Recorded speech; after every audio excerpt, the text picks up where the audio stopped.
Welcome, dear listener. I'm Tina, scientist and lifelong terrible sleeper.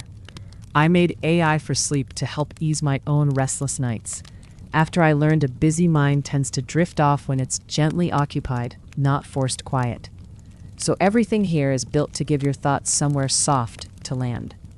Come close to the fire tonight, and let yourself settle into something that might feel quite large at first. The companies building the most powerful AI systems in the world are also writing the rules for how those systems should be governed. Tonight, we'll gently explore what these organizations actually propose when they sit down to draft policies, standards, and oversight mechanisms. You don't need to remember every detail or solve every tension you'll hear about. Simply let yourself rest with the deeper questions as we begin with OpenAI's blueprint for democratic governance. But first, a gentle observation. Most of the people who drift off to this channel have never actually hit subscribe. So if I've ever helped you in any way, you can return the favor with a simple and free action that will encourage me to keep going. Now, without further ado, let's fall asleep. Imagine you're an architect tasked with designing a building that needs to grow taller and more complex over time. But the foundation must be strong enough to support whatever comes next, and the blueprints must be clear enough that future architects can modify and extend your work safely. That's essentially what OpenAI proposed in their recent blueprint for democratic governance of frontier AI, a document that outlines how the United States can build durable federal institutions capable of overseeing increasingly powerful artificial intelligence systems. The timing of this proposal wasn't accidental, much like how a gardener plants seeds when the soil conditions are just right. By 2026, individual states had already begun developing their own approaches to frontier AI governance, creating a patchwork of regulations that included California's SB 53, New York's RAISE Act, and Illinois' SB 315, while the White House had issued a new executive order on promoting advanced artificial intelligence, innovation, and security. Rather than starting from scratch, OpenAI's blueprint recognizes this emerging state-level consensus as fertile ground for a more comprehensive federal framework. Think of it like urban planners who study how neighborhoods naturally develop their own character and infrastructure, then design citywide systems that honor and connect those organic patterns rather than bulldozing them for something entirely new.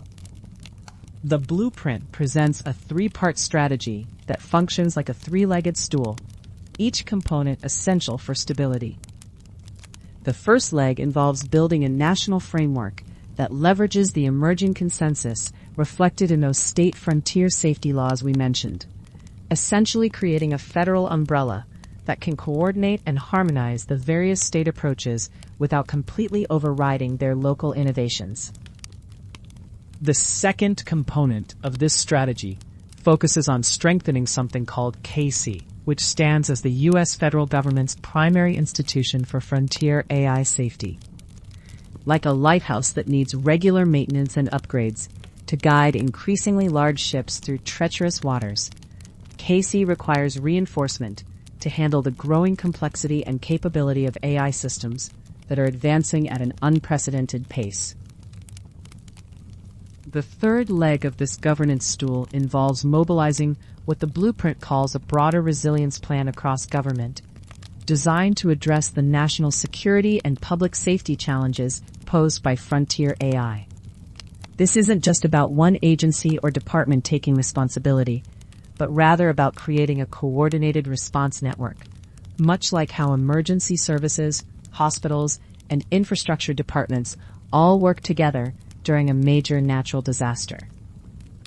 What makes this blueprint particularly interesting from a technical perspective is its recognition that any governance framework for frontier AI must be inherently adaptive, like a biological immune system that can recognize and respond to new threats without needing to be completely reprogrammed each time. The authors understand that static regulations, no matter how well-intentioned, will quickly become obsolete as AI capabilities continue to evolve. This adaptive quality becomes crucial when you consider the pace of development in frontier AI systems. Unlike traditional technologies that might evolve over decades, AI capabilities can experience sudden jumps in performance, much like how a river can appear calm and predictable until it reaches a waterfall, where the entire character of the flow changes dramatically and requires completely different navigation strategies. The blueprint's emphasis on democratic governance reflects a deeper philosophical choice about how societies should manage transformative technologies. Rather than leaving these decisions to a small group of technical experts or corporate leaders, the document advocates for broader public participation in shaping AI governance, much like how town halls allow communities to have a voice in local planning decisions that will affect their daily lives. From an implementation standpoint, the blueprint recognizes that effective AI governance requires both technical expertise and democratic legitimacy. This creates an interesting challenge, similar to how a bridge must be both structurally sound according to engineering principles and aesthetically acceptable to the community that will see it every day, requiring collaboration between technical specialists and public representatives. The document's focus on durability speaks to one of the fundamental challenges in technology governance, which is creating institutions that can outlast the political cycles and leadership changes that inevitably occur in democratic systems. Like ancient Roman aqueducts that continued to function long after the engineers who designed them had passed away, effective AI governance frameworks need to be robust enough to survive transitions in political leadership while remaining flexible enough to adapt to technological change. One of the more subtle aspects of the blueprint is its recognition that AI governance isn't just a domestic issue, but has significant international implications. When the United States develops its approach to frontier AI safety, it's not just setting policy for American companies and citizens, but potentially creating precedents and standards that other nations will either adopt, adapt, or react against, much like how architectural styles spread from one city to another, through a combination of imitation and local interpretation. The blueprint also acknowledges the unique challenges posed by the dual-use nature of many AI technologies, where the same underlying capabilities that enable beneficial applications can also create significant risks if misused or if they develop unexpected behaviors. This is somewhat like nuclear technology, where the same scientific principles that power medical imaging and clean energy can also create weapons, requiring governance frameworks that can distinguish between beneficial and harmful applications without stifling innovation. What's particularly noteworthy about OpenAI's approach is their emphasis on building consensus rather than imposing solutions from the top down. The blueprint reads like a document written by people who understand that lasting change in complex systems requires buy-in from multiple stakeholders, much like how successful ecosystem restoration projects need cooperation from landowners, scientists, government agencies, and local communities, each bringing different expertise and perspectives to the challenge. The timing of this blueprint's release in June 2026 also suggests an awareness that there's a critical window for establishing effective governance frameworks before AI capabilities advance to the point where they become much more difficult to regulate. It's similar to how it's much easier to establish traffic rules and infrastructure in a growing town than to retrofit them into a city that has already developed chaotic traffic patterns and entrenched interests. Looking at the broader context, this blueprint represents one organization's vision for how democratic societies can maintain meaningful oversight and control over increasingly powerful technologies.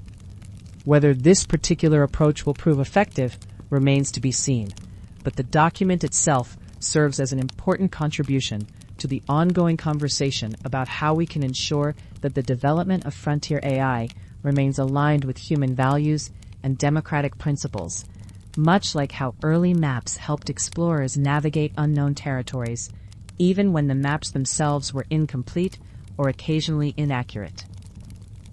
As you drift toward sleep, consider how this blueprint reflects a fundamental tension in our relationship with powerful technologies: the need to harness their benefits while managing their risks, to encourage innovation while ensuring safety, and to maintain democratic control while respecting technical expertise. These challenges aren't unique to AI, but the scale and pace of AI development make them particularly urgent, requiring the kind of thoughtful, collaborative approach that OpenAI's blueprint attempts to outline. You've just heard about OpenAI's blueprint for federal oversight, with its careful attention to building institutions that can grow alongside advancing technology. Let that settle for a moment. The idea of creating governance structures that must be both strong and adaptable. There's something both ambitious and necessary in that vision. Now, as you breathe slowly, we'll turn to a different window into OpenAI's thinking, their broader views on how policy and political advocacy should work as AI becomes more powerful. Rest easy as we explore their perspective on who should have a voice in shaping this technology's future. Artificial intelligence is becoming one of the most powerful technologies humanity has ever built, and the decisions being made right now about how it's governed and deployed will echo forward for decades to come, much like how the early choices about internet infrastructure still shape our digital lives today. OpenAI recently published their views on AI policy and political advocacy, offering a window into how one of the leading AI companies thinks about the intersection of technology and governance. And it's worth understanding their perspective as we drift toward sleep. The company believes that the future of AI should be shaped by a diverse constellation of voices: governments, researchers, workers, civil society groups, independent experts, and the general public, rather than being controlled by any single company or organization. Like a river whose course is determined by many tributaries rather than one dominant stream. At the same time, they acknowledge that companies building this technology have a responsibility to be transparent about their values, their policy positions, and how they advocate for those positions in the public sphere. Over the past year, AI policy has moved from the margins into the center of political debate, creating a growing ecosystem of outside groups working to influence how this technology gets regulated and deployed.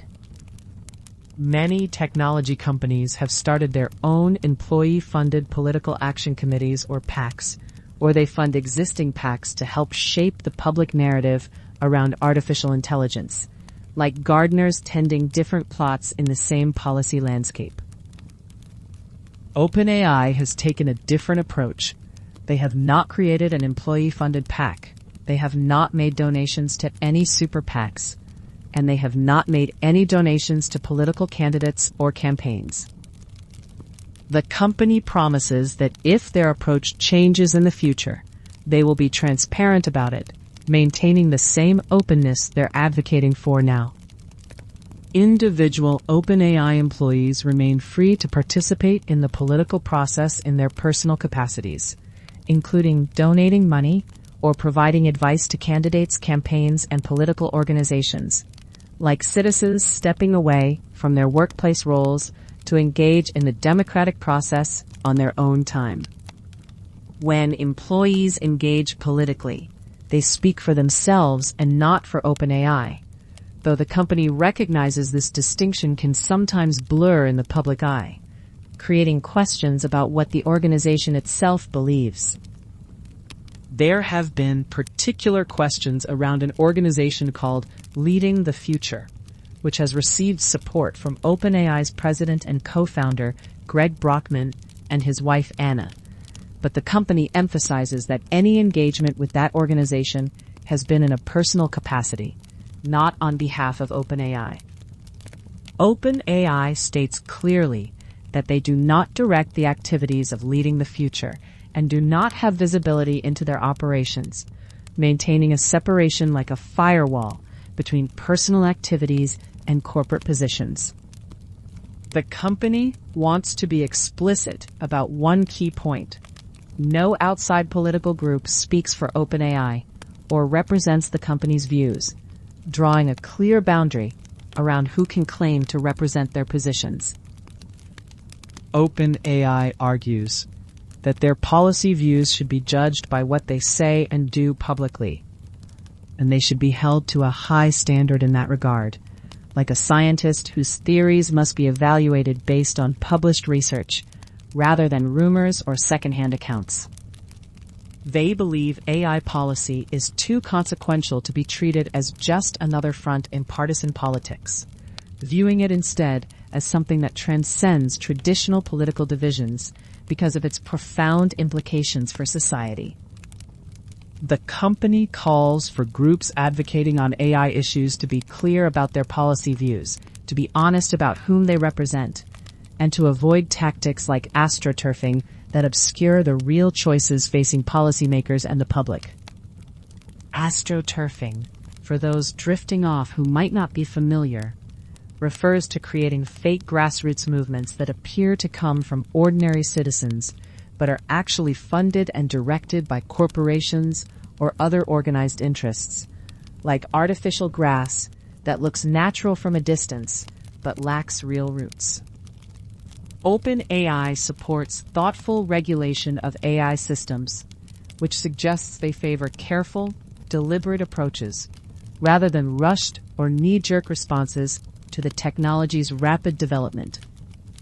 They also advocate for rigorous testing of powerful AI systems, recognizing that as these systems become more capable, the stakes of getting their behavior right become correspondingly higher, like stress testing a bridge before allowing traffic to cross it. Strong safety standards represent another pillar of their policy position, acknowledging that AI systems need robust safeguards built in from the ground up rather than added as an afterthought. Public accountability forms another key element of their approach, suggesting that AI companies should be answerable to the broader public for their decisions and their systems' impacts on society. Finally, they support broad access to AI's benefits, indicating a belief that the advantages of artificial intelligence should be widely distributed rather than concentrated in the hands of a few organizations or individuals, like a public library that makes knowledge available to everyone rather than hoarding it. OpenAI commits to making their case for these positions directly, transparently, and in their own name, rather than working through intermediaries or proxy organizations that might obscure their involvement. This approach reflects a broader tension in the AI policy space between companies that prefer to work behind the scenes through lobbying groups and trade associations, and those that choose to advocate more openly for their positions. The document reveals something interesting about how AI companies are navigating the increasingly political nature of their work, as artificial intelligence moves from being primarily a technical challenge to being a significant policy and governance challenge as well. As you settle deeper into sleep, consider how this represents just one company's approach to these complex questions, and how the broader conversation about AI governance will likely continue evolving as the technology itself advances and its impacts become more apparent across different sectors of society.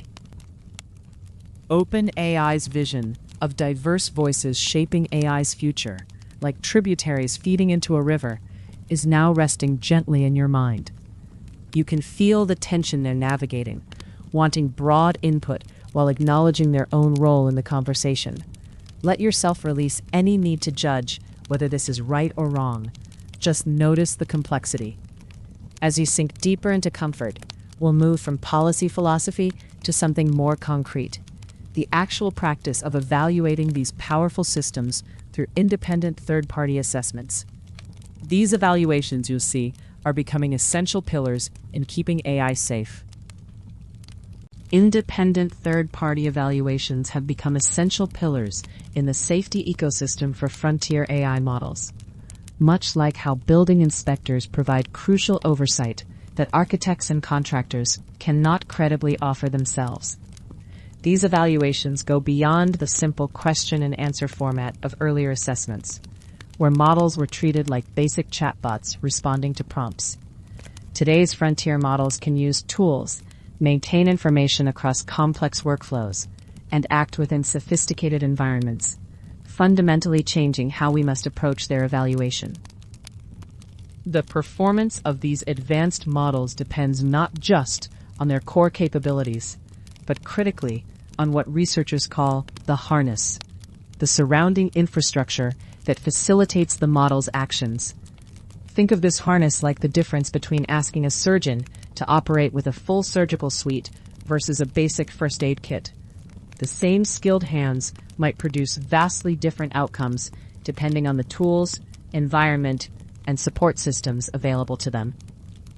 This shift in model capabilities means that evaluation reports must now explicitly describe two crucial elements beyond just presenting results.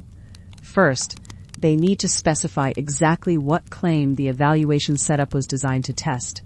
And second, they must share the available evidence that the evaluation result is actually valid and meaningful. Claims tested in evaluations typically fall into three distinct categories, each requiring different approaches and considerations.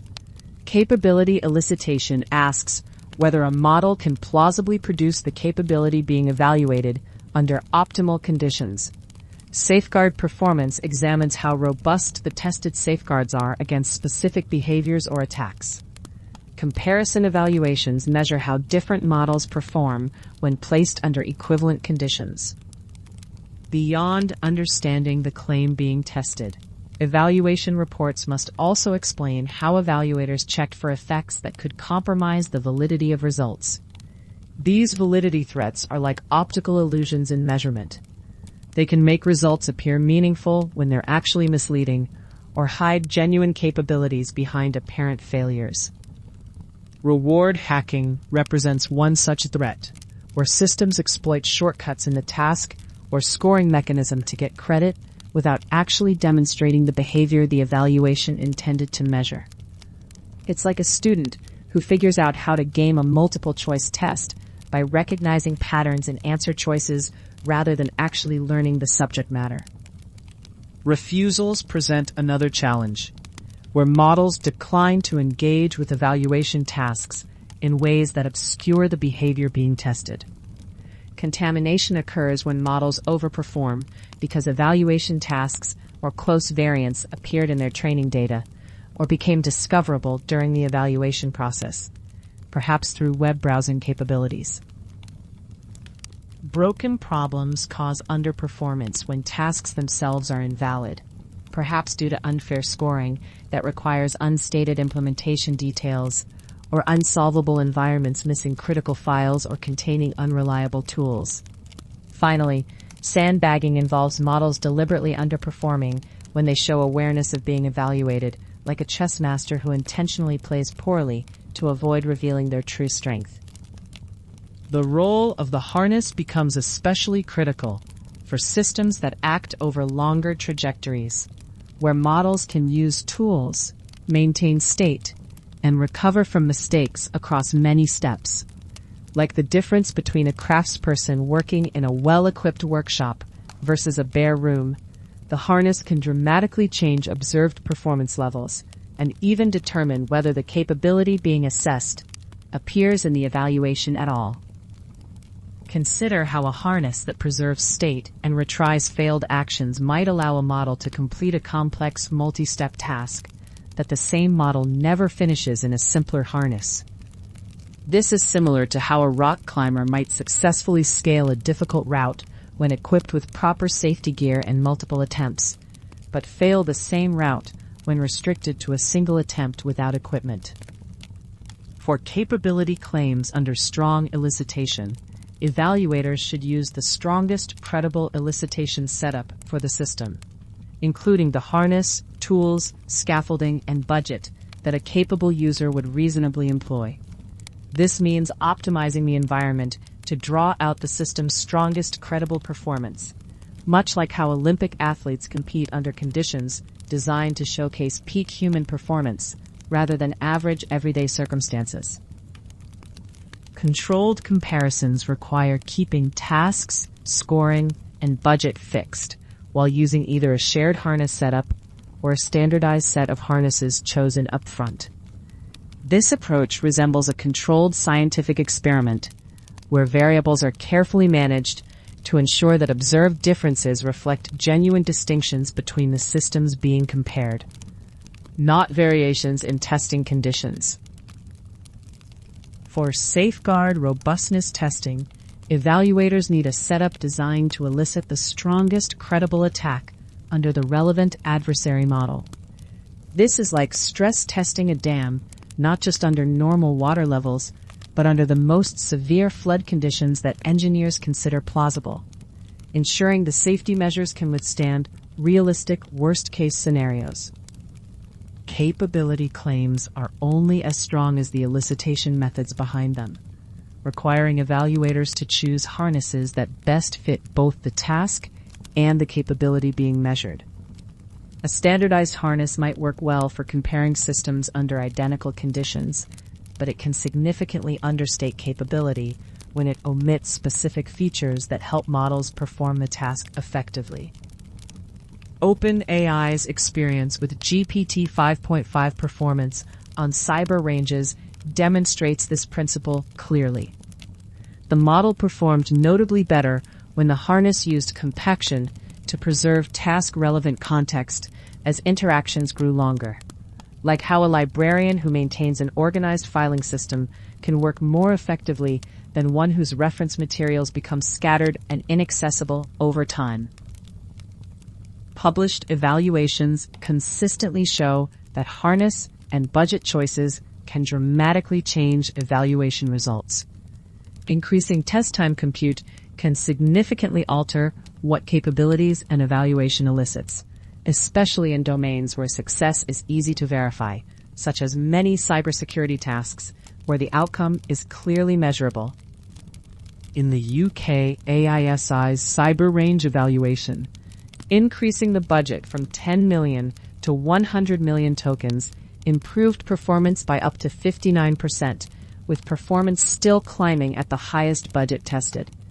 This pattern resembles how a detective might solve increasingly complex cases when given more time and resources to investigate, with additional budget consistently yielding better results within the tested range. When performance continues improving with additional budget, evaluators should describe the score as performance under that specific harness and budget configuration, not as a measured capability ceiling. Capability often depends on available resources rather than representing a fixed quantity that can be cleanly measured once and definitively established. For tasks where success can be measured across repeated attempts, reports should consider expected cost per successful solve, not just success rate at a fixed token budget. This perspective makes severity easier to interpret, since even a low success rate might carry practical significance if the cost of repeated attempts falls within the relevant threat model, like how a burglar might find a low probability attack worthwhile if attempts are cheap and consequences of success are valuable.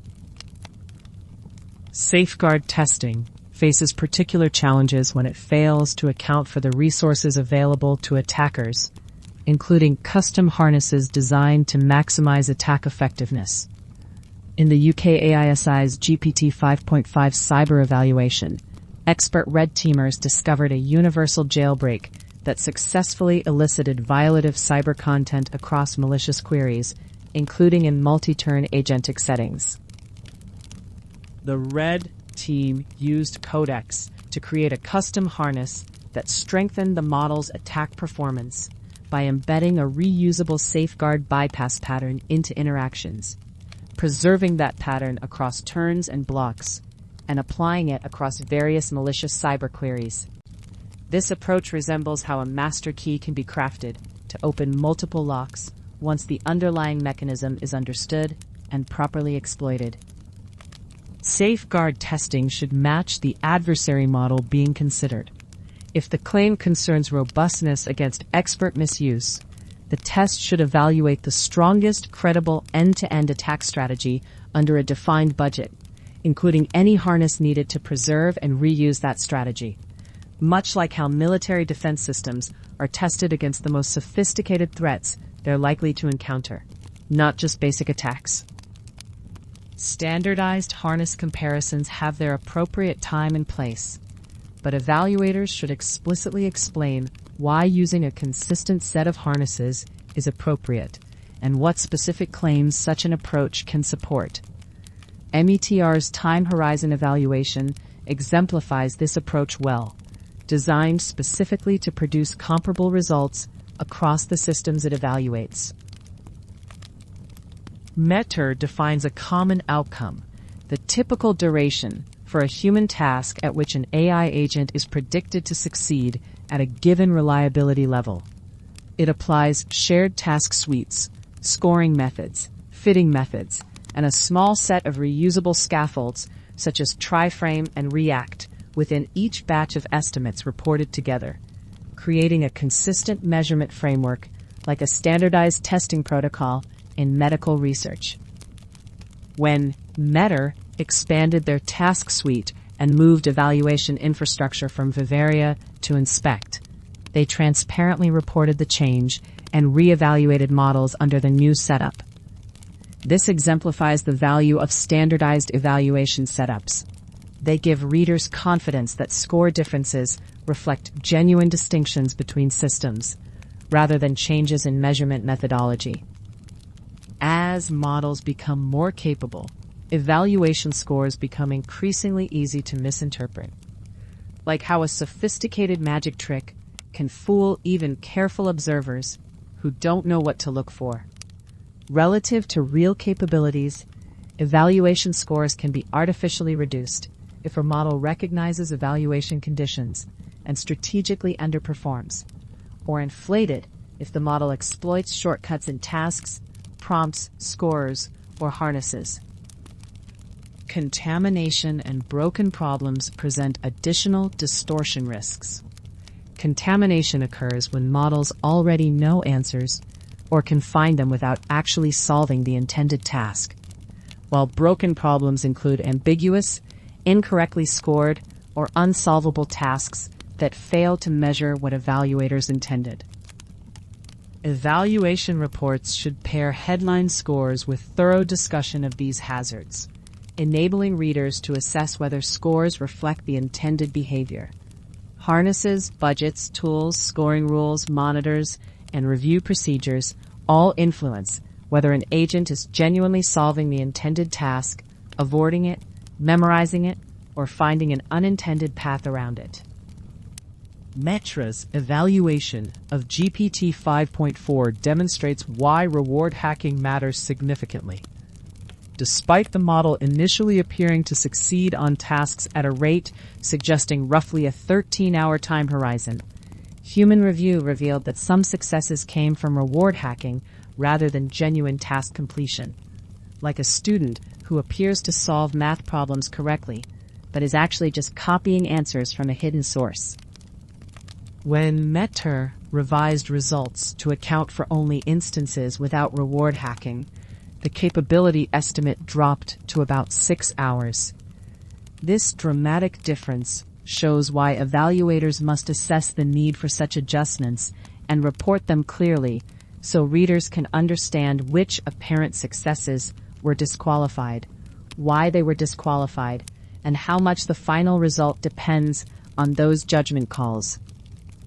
Models can also underperform in capability evaluations due to safeguards causing refusals, where they decline to complete evaluation tasks instead of demonstrating their actual capabilities.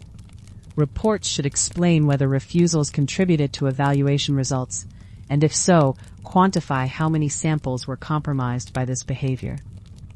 Contamination poses the greatest risk for public or reused benchmarks, where tasks, answers, or close variants might appear in training data or become discoverable by agents with browsing capabilities.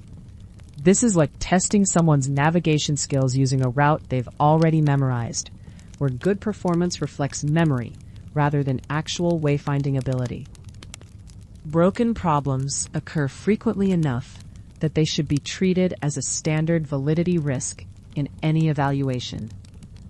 They include incorrect ground truth, ambiguous prompts, missing files, flaky services, unfair scoring criteria, and environments that accidentally expose shortcuts, such as hidden answer files or repository history containing the ground truth solution.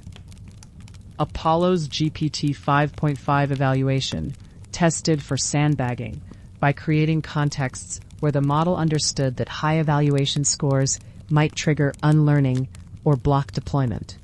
GPT 5.5 continued answering correctly, suggesting little behavioral evidence of strategic underperformance, but the reasoning traces revealed important nuances.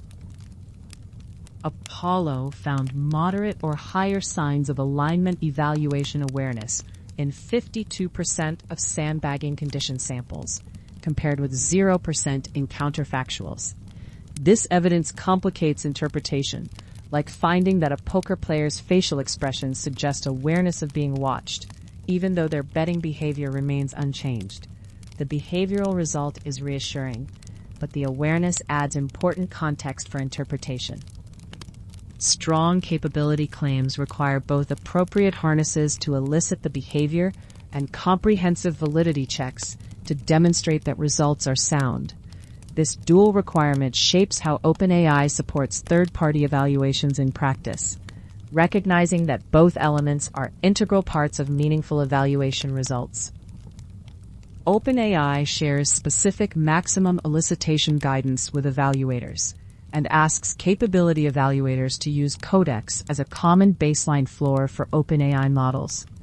This ensures that tests run at least a baseline through the same agentic interface that users are likely to rely on, rather than only through stripped-down model interfaces that might understate practical capabilities.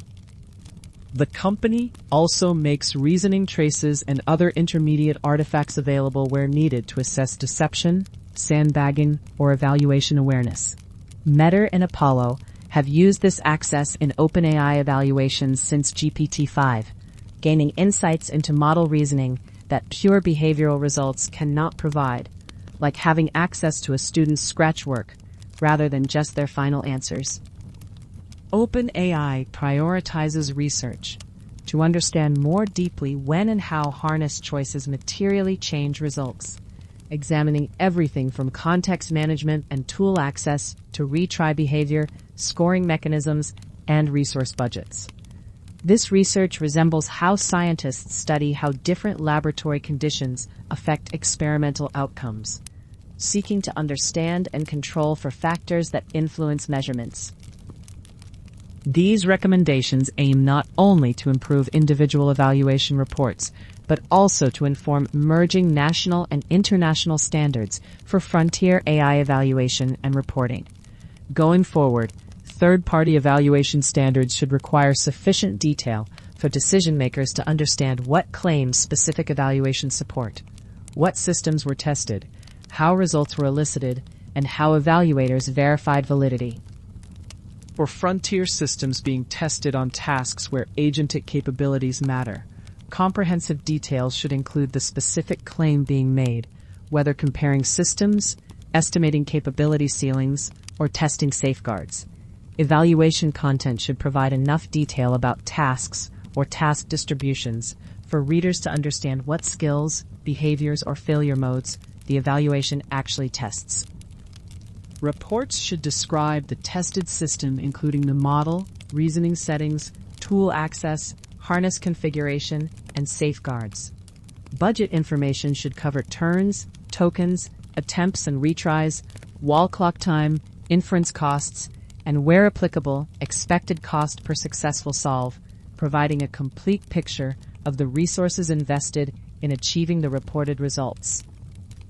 Elicitation methods should be detailed, explaining harness choices used to draw out results, and how closely what was tested reflects the broader claims being made. Validity checks should describe how assessors looked for reward hacking, evaluation awareness, contamination, refusals, sandbagging, and other behaviors that could undermine results, including how confirmed cases affected scoring or interpretation. Standards that omit harness choices or validity checks risk understating what systems can do or overstating confidence and safety claims, like trying to judge an athlete's performance without knowing whether they competed under optimal conditions or faced hidden obstacles. Building strong harnesses and elicitation methods remains an active research area, deserving continued investigation and investment, as the field works toward more reliable and interpretable evaluations of increasingly capable AI systems. The shift from simple question and answer testing to sophisticated evaluation environments is settling around you now. Feel how the challenge has evolved, much like how building inspectors must adapt their methods as architecture grows more complex. You don't need to hold on to the technical details about evaluation harnesses. Simply rest with the understanding that as AI grows more capable, our ways of testing it must grow more sophisticated too. Now we'll explore what these comprehensive evaluations actually look like in practice, much like medical exams for AI systems. When you buy a new car, you don't just trust the manufacturer's word that the brakes work, the airbags deploy correctly, and the engine won't catch fire under normal driving conditions. Instead, independent organizations like the Insurance Institute for Highway Safety put these vehicles through rigorous crash tests, measuring everything from impact forces to how well the headlights illuminate dark roads.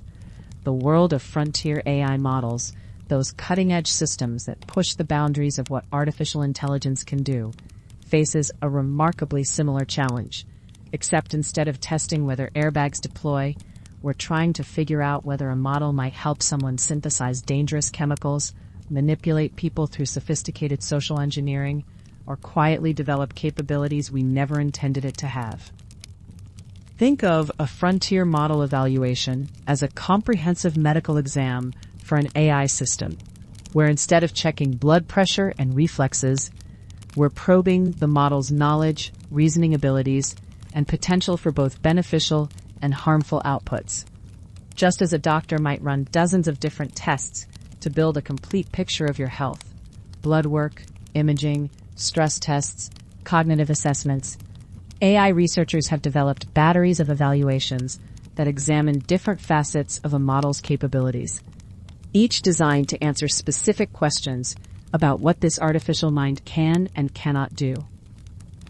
The most straightforward type of evaluation focuses on capability assessment, which is essentially asking the model to demonstrate its skills across various domains. These evaluations work much like a comprehensive final exam that covers multiple subjects: mathematics, science, reading comprehension, logical reasoning, creative writing, and specialized knowledge areas like law or medicine. Researchers present the model with carefully curated questions and tasks, then measure how accurately and effectively it responds compared to human experts or previous AI systems. But capability evaluations reveal something fascinating about the nature of these frontier models, something that makes them fundamentally different from the software systems we're used to evaluating. Traditional software behaves predictably. If you input the same data under the same conditions, you get the same output every time, like a mechanical calculator that always gives you the same answer when you multiply 7 by 8. Frontier models, however, exhibit what researchers call emergent behaviors, capabilities that weren't explicitly programmed, but arise from the complex interactions of billions of parameters trained on vast data sets. This emergent quality means that evaluating frontier models becomes like trying to assess the full range of abilities of a highly educated but unpredictable human expert who might surprise you with unexpected insights, creative solutions, or concerning blind spots that only become apparent when you ask just the right question in just the right way. The model might excel at complex mathematical proofs, but struggle with simple common sense reasoning, or demonstrate sophisticated understanding of historical events, while completely misunderstanding basic physical principles. Beyond measuring what models can do, frontier evaluations must grapple with what they might do, which brings us into the realm of safety and alignment testing. Imagine you're evaluating a new pharmaceutical drug. You don't just test whether it effectively treats the target condition. You also need to identify potential side effects, drug interactions, and long-term consequences that might not be immediately apparent. Similarly, safety evaluations probe whether models might generate harmful content, exhibit deceptive behaviors, or pursue goals that conflict with human values and intentions. Red teaming represents one of the most crucial and sophisticated approaches to safety evaluation, borrowing its name from cybersecurity practices where dedicated teams attempt to breach system defenses. In AI safety contexts, red teams are groups of researchers, domain experts, and security specialists who actively try to get models to behave in undesirable ways, generating misinformation, providing instructions for illegal activities, exhibiting bias or discrimination, or demonstrating concerning reasoning patterns that might indicate misalignment with human values. The red teaming process unfolds like an elaborate game of chess between human evaluators and the AI system, where the humans continuously adapt their strategies based on the model's responses. If direct requests for harmful information are blocked, red teamers might try more subtle approaches, embedding problematic requests within seemingly innocent contexts, using metaphors or fictional scenarios, or leveraging the model's desire to be helpful in ways that circumvent its safety guidelines. This adversarial dynamic often reveals vulnerabilities that wouldn't emerge through standard capability testing. One particularly sophisticated form of evaluation focuses on what researchers call situational awareness, essentially testing whether models understand that they are AI systems being evaluated, and whether this understanding influences their behavior in concerning ways. Picture a job candidate who behaves perfectly during the interview process, but might act differently once hired and settled into the role. Evaluators design scenarios to test whether models might strategically conceal capabilities, provide different responses when they believe they're being monitored versus when they think they're deployed, or demonstrate other forms of deceptive alignment. The challenge of measuring deceptive behaviors creates a fascinating methodological puzzle, because you're essentially trying to catch a system in the act of being deliberately misleading, while that same system knows it's being evaluated. Researchers have developed clever experimental designs that create situations where a deceptive model might reveal its true capabilities or intentions, perhaps by giving it access to information it shouldn't have, or by creating scenarios where honest and deceptive responses would lead to measurably different outcomes. Another critical dimension of frontier model evaluation involves testing for what researchers call dangerous capabilities, abilities that could pose risks if misused or if they emerge unexpectedly. Think of this as similar to testing whether a new chemical compound might be explosive, corrosive, or toxic, even if those weren't intended properties. Evaluators probe whether models can assist with cybersecurity attacks, help design biological weapons, manipulate financial markets, or engage in sophisticated social manipulation that could undermine democratic institutions or individual autonomy. The evaluation of dangerous capabilities requires extraordinary care, much like handling radioactive materials in a laboratory setting, where researchers need to understand the properties of dangerous substances without creating unacceptable risks. Evaluators often work with carefully controlled scenarios, limited access to real-world systems, and extensive safety protocols to ensure that the process of testing for harmful capabilities doesn't itself create new vectors for misuse or accident. As frontier models become more capable, evaluators increasingly focus on what might be called meta capabilities, the model's ability to improve itself, acquire new skills, or recursively enhance its own performance. Imagine trying to evaluate a student who not only demonstrates knowledge across various subjects, but also shows the ability to design better learning strategies, identify and fill gaps in their own knowledge, and potentially teach themselves entirely new domains faster than human experts. These recursive improvement capabilities represent both tremendous potential benefits and significant evaluation challenges. The question of who should conduct these evaluations has become a contentious issue in AI governance, much like the debates over whether pharmaceutical companies should be allowed to conduct their own drug trials, or whether independent regulatory bodies should oversee the process. Many frontier AI models are developed by private companies with significant commercial interests, creating potential conflicts of interest when those same companies are responsible for evaluating the safety and capabilities of their own systems. Third-party evaluation efforts have emerged as a potential solution, with independent research organizations, academic institutions, and government agencies developing their own assessment frameworks and methodologies. However, these external evaluators face significant challenges. They often lack access to the full details of model architecture and training. They may not have the computational resources necessary for comprehensive testing, and they must work with models that have already been deployed or are near deployment, rather than being involved throughout the development process. The timing of evaluations creates another layer of complexity.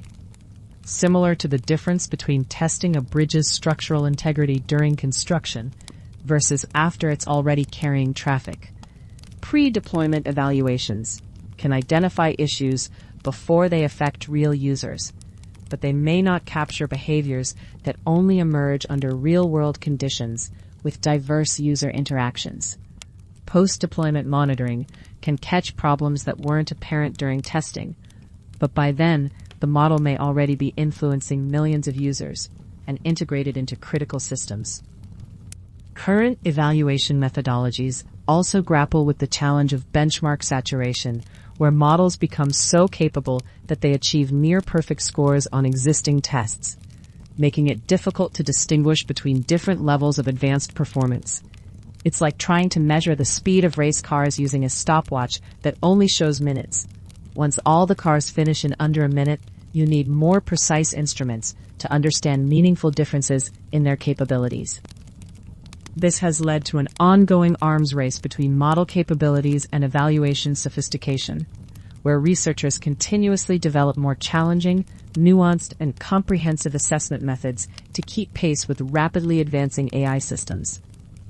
New evaluation frameworks must be more dynamic, adaptive, and sensitive to subtle differences in model behavior, while also being robust enough to provide reliable measurements across different contexts and use cases.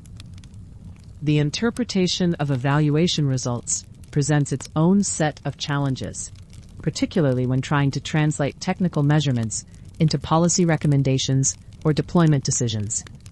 A model might score excellently on most capability benchmarks, while showing concerning behaviors in specific safety evaluations, creating complex trade-offs that require balancing potential benefits against various risk factors. It's like trying to decide whether to approve a new medication that shows remarkable efficacy for treating a serious disease, but also demonstrates rare but severe side effects in a small percentage of patients. Looking toward the future, frontier model evaluations will likely need to become even more sophisticated as AI systems approach and potentially exceed human-level performance across an increasing range of domains. We're moving toward a world where our evaluation methods may need to assess artificial minds that surpass human capabilities in ways we can barely imagine today, requiring evaluation frameworks that can measure and understand forms of intelligence that extend beyond our current human reference points, much like developing new instruments to study phenomena that exist beyond the range of human senses. I'm curious how this one sits with you. Does the idea of where all of this is heading comfort you or quietly unsettle you? Tell me in the comments. I read them on my own sleepless nights. Let the image of comprehensive AI evaluation, like detailed medical exams for digital systems, rest comfortably in your awareness. There's something reassuring about the thoroughness being described. Even as the complexity might feel overwhelming, you can simply appreciate that people are working carefully on these problems. As your breathing slows, we'll turn to a more practical challenge: the documentation that AI teams must now create before their models can be released. Think of it as nutrition labels for AI systems. Picture a software team racing to ship their latest AI model, but there's a roadblock that has nothing to do with code quality or performance benchmarks. As AI models grow more complex and regulatory frameworks like California's AB 2013 and the EU AI Act tighten their grip, teams face a challenge that extends far beyond delivering great algorithms. They need comprehensive, auditable documentation before their models see the light of day. Think of a model card as a detailed nutrition label for an AI system, describing how the model works, its intended use and license, training data, performance metrics, and limitations.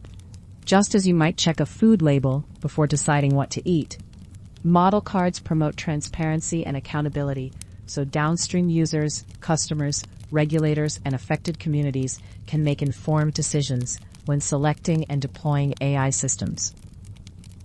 The audience for these model cards stretches well beyond the developers who built the system. Policymakers examining regulatory compliance, procurement teams evaluating vendor options, and risk assessors determining fitness for use all rely on model cards to compare models across different providers and understand what they're actually getting. In practice, creating model cards manually feels like maintaining a garden with a pair of tweezers, tedious and painfully slow. Documentation inevitably lags behind the rapid pace of development, and by the time a model ships, the metadata is often as stale as yesterday's bread. As models grow more complex, inconsistent formatting and missing required fields create unnecessary audit risk and slow down adoption. Enter the NVIDIA Model Card Generator Toolkit, or MCG, which automates and standardizes model documentation in something called Model Card++ format. Like a well-oiled assembly line, it can produce complete documentation in under a minute by reading directly from source data, transforming what used to be a manual slog into an automated process. The MCG toolkit operates as a containerized pipeline, structured like a 3-stage factory floor where each station has a specific job. The process follows a clean ingestion, extraction, rendering workflow with a central orchestrator that receives your request, whether that's a URL or an uploaded file, coordinates the entire workflow, and returns a complete model card at the end. Each stage runs as a separate service, much like having independent workshops that can be upgraded or replaced without shutting down the entire operation. This modular design means you can update or swap individual components without affecting the rest of the pipeline, giving you flexibility as your needs evolve. The toolkit exposes an interactive user interface that's surprisingly flexible in what it accepts. You can feed it a URL pointing to GitHub, GitLab, Hugging Face, or any public web page, or upload files directly in zip, PDF, docx, or Markdown formats. For teams that need programmatic integration, there's also a REST API available. Once you've provided your input, data flows through the 3-stage pipeline like water through a sophisticated filtration system. The first stage, ingestion, fetches your content and processes it into organized document chunks, carefully categorizing everything by type: documentation files, configuration files, and actual code. The second stage, extraction, runs those ingested documents through a retrieval-augmented generation pipeline powered by NVIDIA Inference Microservices, or NIM. Think of this as having a team of specialized librarians, each expert in finding specific types of information from different parts of your codebase. NVIDIA Nematron RAG handles the high-precision embedding using Llama Nematron Embed 1B v2 and re-ranking with Llama Nematron Re-Rank 500M v2. The system employs separate retrievers for code, config files, and documentation, prioritizing higher signal sources like a smart search engine that knows which documents are most likely to contain the answers you need. The core extraction work falls to GPT-OSS 120B, which reads the retrieved passages and applies expert-curated formatting and content guides. These guides include the NVIDIA MC++ template and field-level style guides, ensuring the generated information comes out in a compliant format that meets expected standards.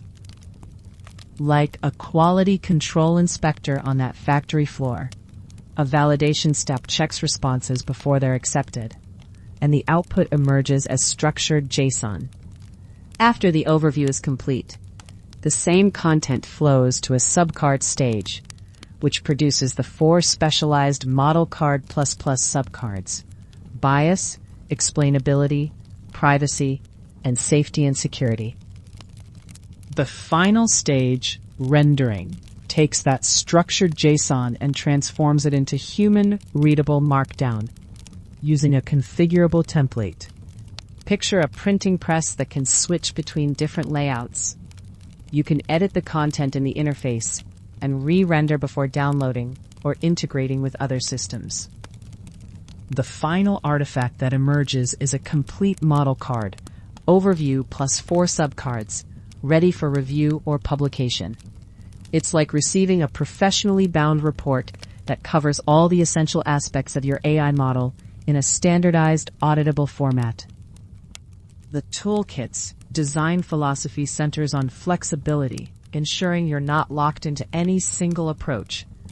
Think of it as a Swiss Army knife rather than a single-purpose tool, customizable across 3 key dimensions that adapt to your specific needs and constraints. First, you have complete control over the models powering the system. The toolkit uses configurable endpoints for the language model, embeddings, and re-ranking components. You can point these to different NIMs or compatible APIs to match your performance requirements, cost constraints, or data residency needs, whether you're prototyping on a smaller model or scaling up for production workloads.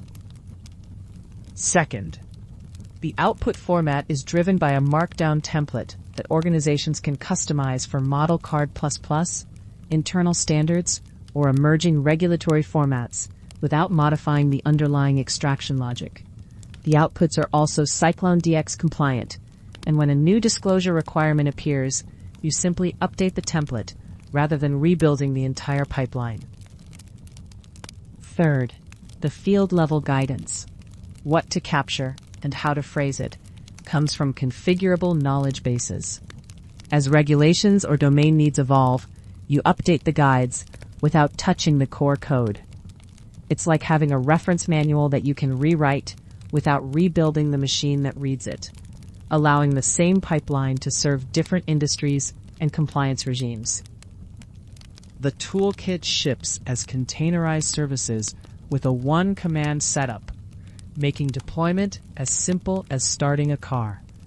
The orchestrator, ingestion, extraction, and subcard stages each run as separate containers, with all necessary infrastructure including database and task queue included in the package. There's no proprietary cloud lock-in here. The MCG runs on-premises or in your own cloud environment, with Kubernetes support to help you spin up the system on your existing infrastructure. This gives you the freedom to run it wherever your data governance policies require.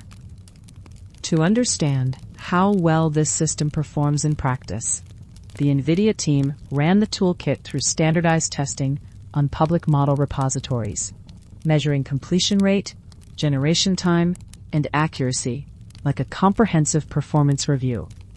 Each field was scored against the source documentation, with accuracy calculated as correct fields divided by non-placeholder fields. The results paint an impressive picture of efficiency and reliability. NVIDIA Nematron Nano 8B completed model cards in 56 seconds with a 97% completion rate and 92% accuracy. NVIDIA Cosmos Reason 2 took 86 seconds, achieving 94% completion and 82% accuracy, while NVIDIA Parakeet finished in 65 seconds with 92% completion and 87% accuracy. NVIDIA Protino was the speed champion at 52 seconds with 94% completion and 82% accuracy. Third-party models including DeepSeek V3, Evo 2, Gemma, and Llama averaged around 80 seconds with approximately 89% completion and 80% accuracy, showing the toolkit's broad compatibility across different model architectures. Like a well-tuned instrument, the toolkit generates a full model card, overview plus 4 subcards in under a minute for most repositories. Overall completion reaches 91% for the third-party baseline, with accuracy at 76% across the standardized test set, though completion and accuracy vary depending on the quality and structure of the source repository. The toolkit performs best when supporting documentation exists and the codebase is well structured, using code analysis to supplement information where possible. When documentation is sparse or absent, fewer fields get populated, but rather than making educated guesses that might be wrong, the system surfaces not found or information not available to flag gaps for human review.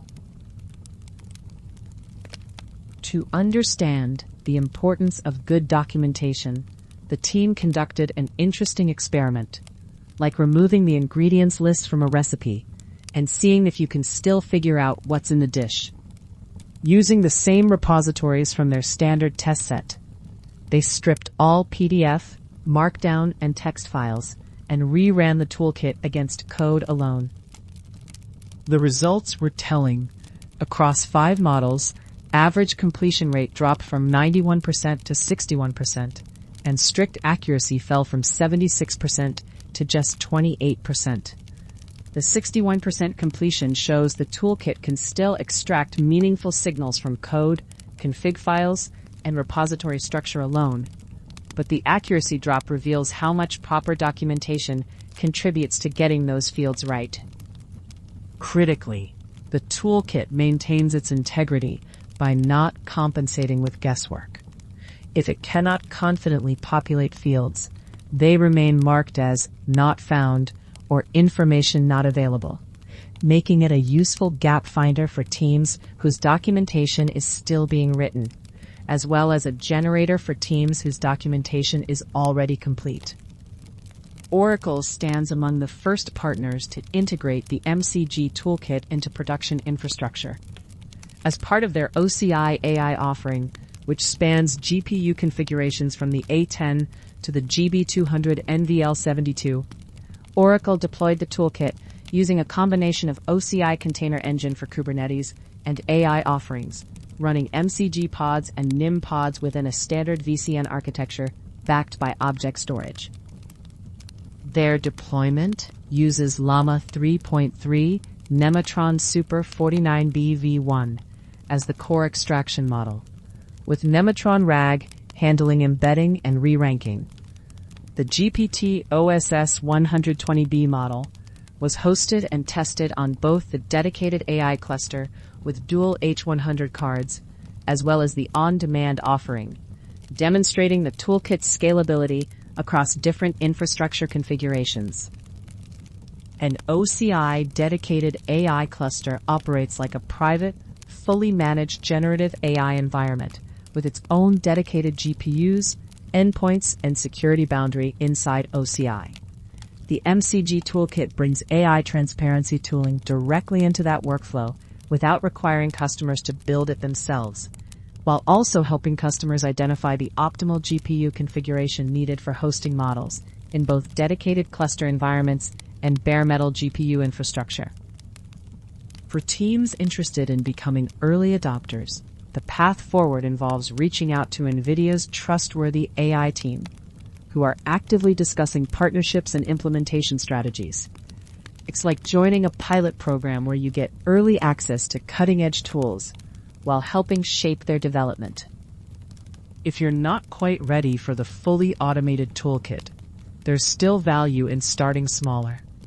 The trustworthy AI GitHub repository offers open-source Model Card++ templates and AI transparency cards for blueprints, datasets, containers, and systems that you can use today, like having access to the blueprints even if you're not ready to build the full structure yet.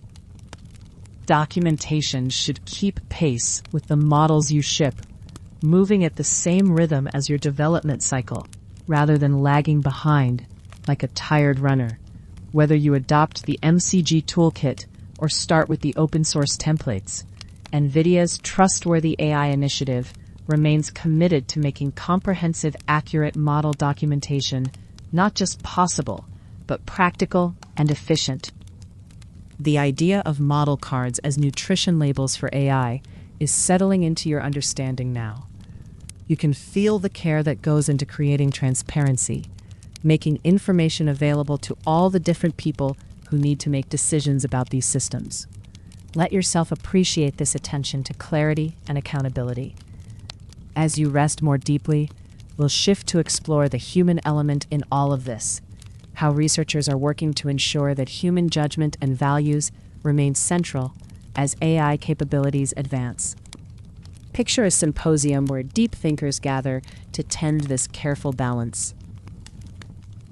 Picture a chess grandmaster, deep in concentration, suddenly forced to take over mid-game from a partner whose strategy they can't decipher, and you'll begin to understand one of the most pressing challenges facing artificial intelligence today. This spring, researchers at MIT gathered to explore a fundamental question that keeps many technologists awake at night: the crucial role that human judgment, human values, and human understanding must play as AI systems become more powerful and more deeply woven into the fabric of our daily lives. The symposium, hosted by MIT's Social and Ethical Responsibilities of Computing Initiative, brought together philosophers, computer scientists, educators, and industry researchers to examine how we might ensure that as our technical capabilities advance, our ethical reflection advances alongside them.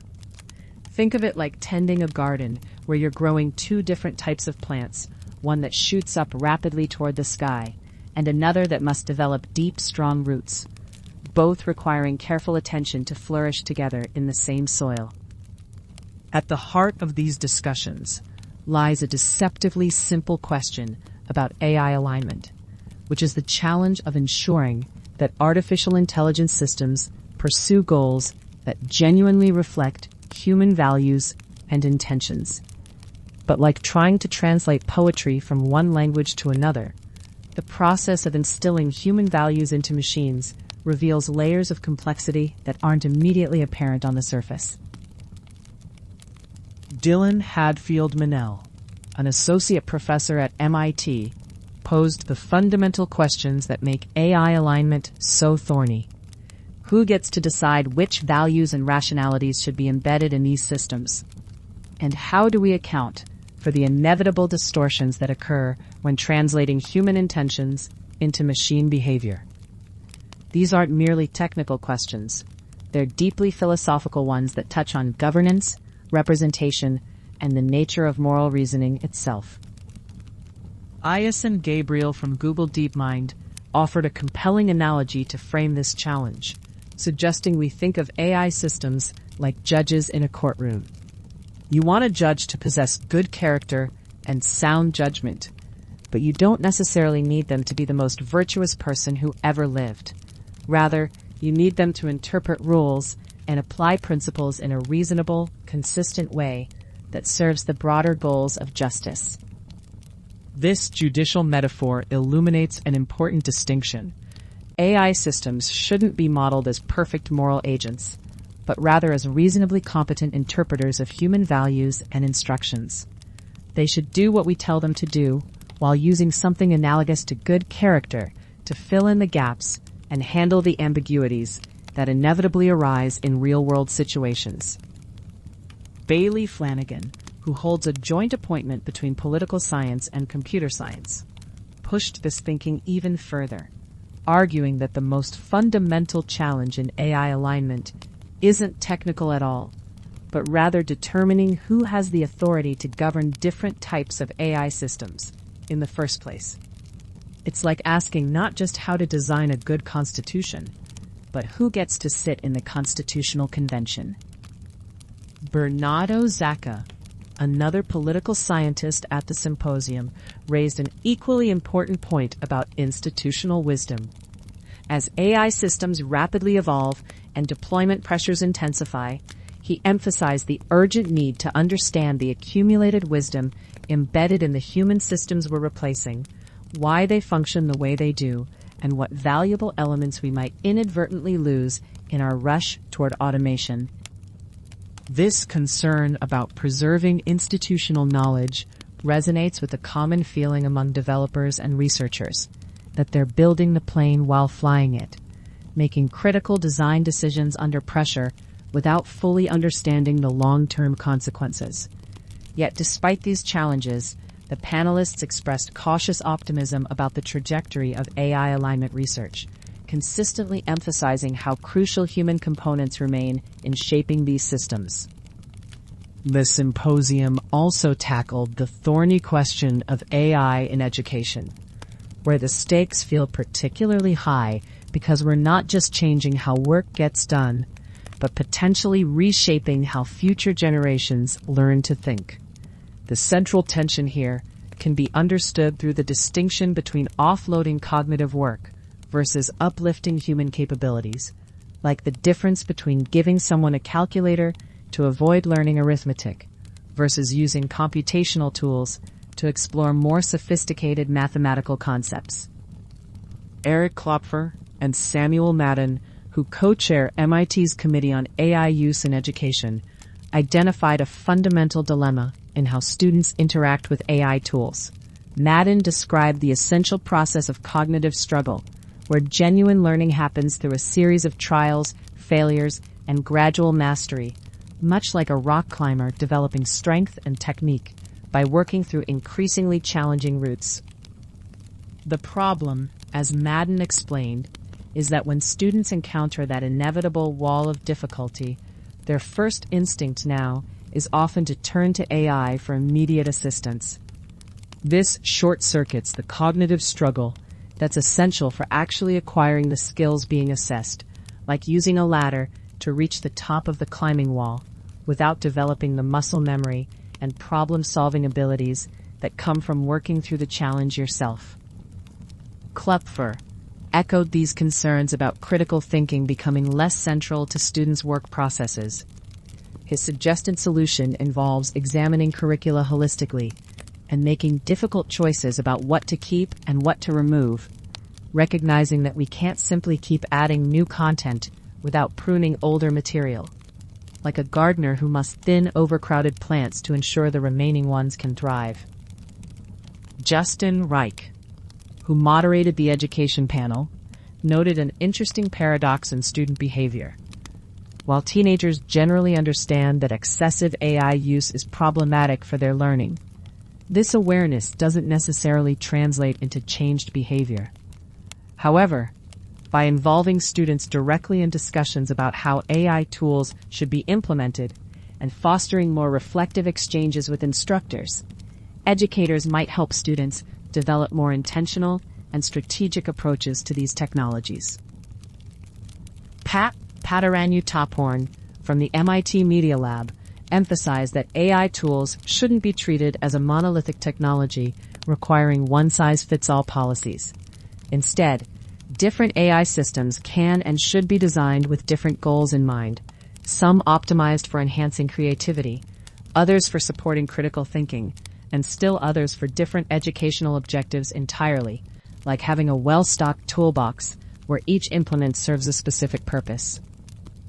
The keynote address by John Kleinberg from Cornell University brought these themes together through a fascinating exploration of the mismatches between how AI systems model the world and how humans understand it. Kleinberg illustrated this challenge, through the example of modern chess engines, which can play at superhuman levels, but whose strategies remain largely opaque and incomprehensible to their human partners. When a chess engine hands control back to a human player mid-game, the human faces the daunting task of trying to understand and continue a strategy that was developed according to entirely different principles and patterns of reasoning. Kleinberg compared this to a scene from the Fellowship of the Ring, where Gandalf, the powerful wizard guiding a crucial quest, suddenly disappears, leaving his companions to navigate dangerous territory without understanding his overall plan or strategy.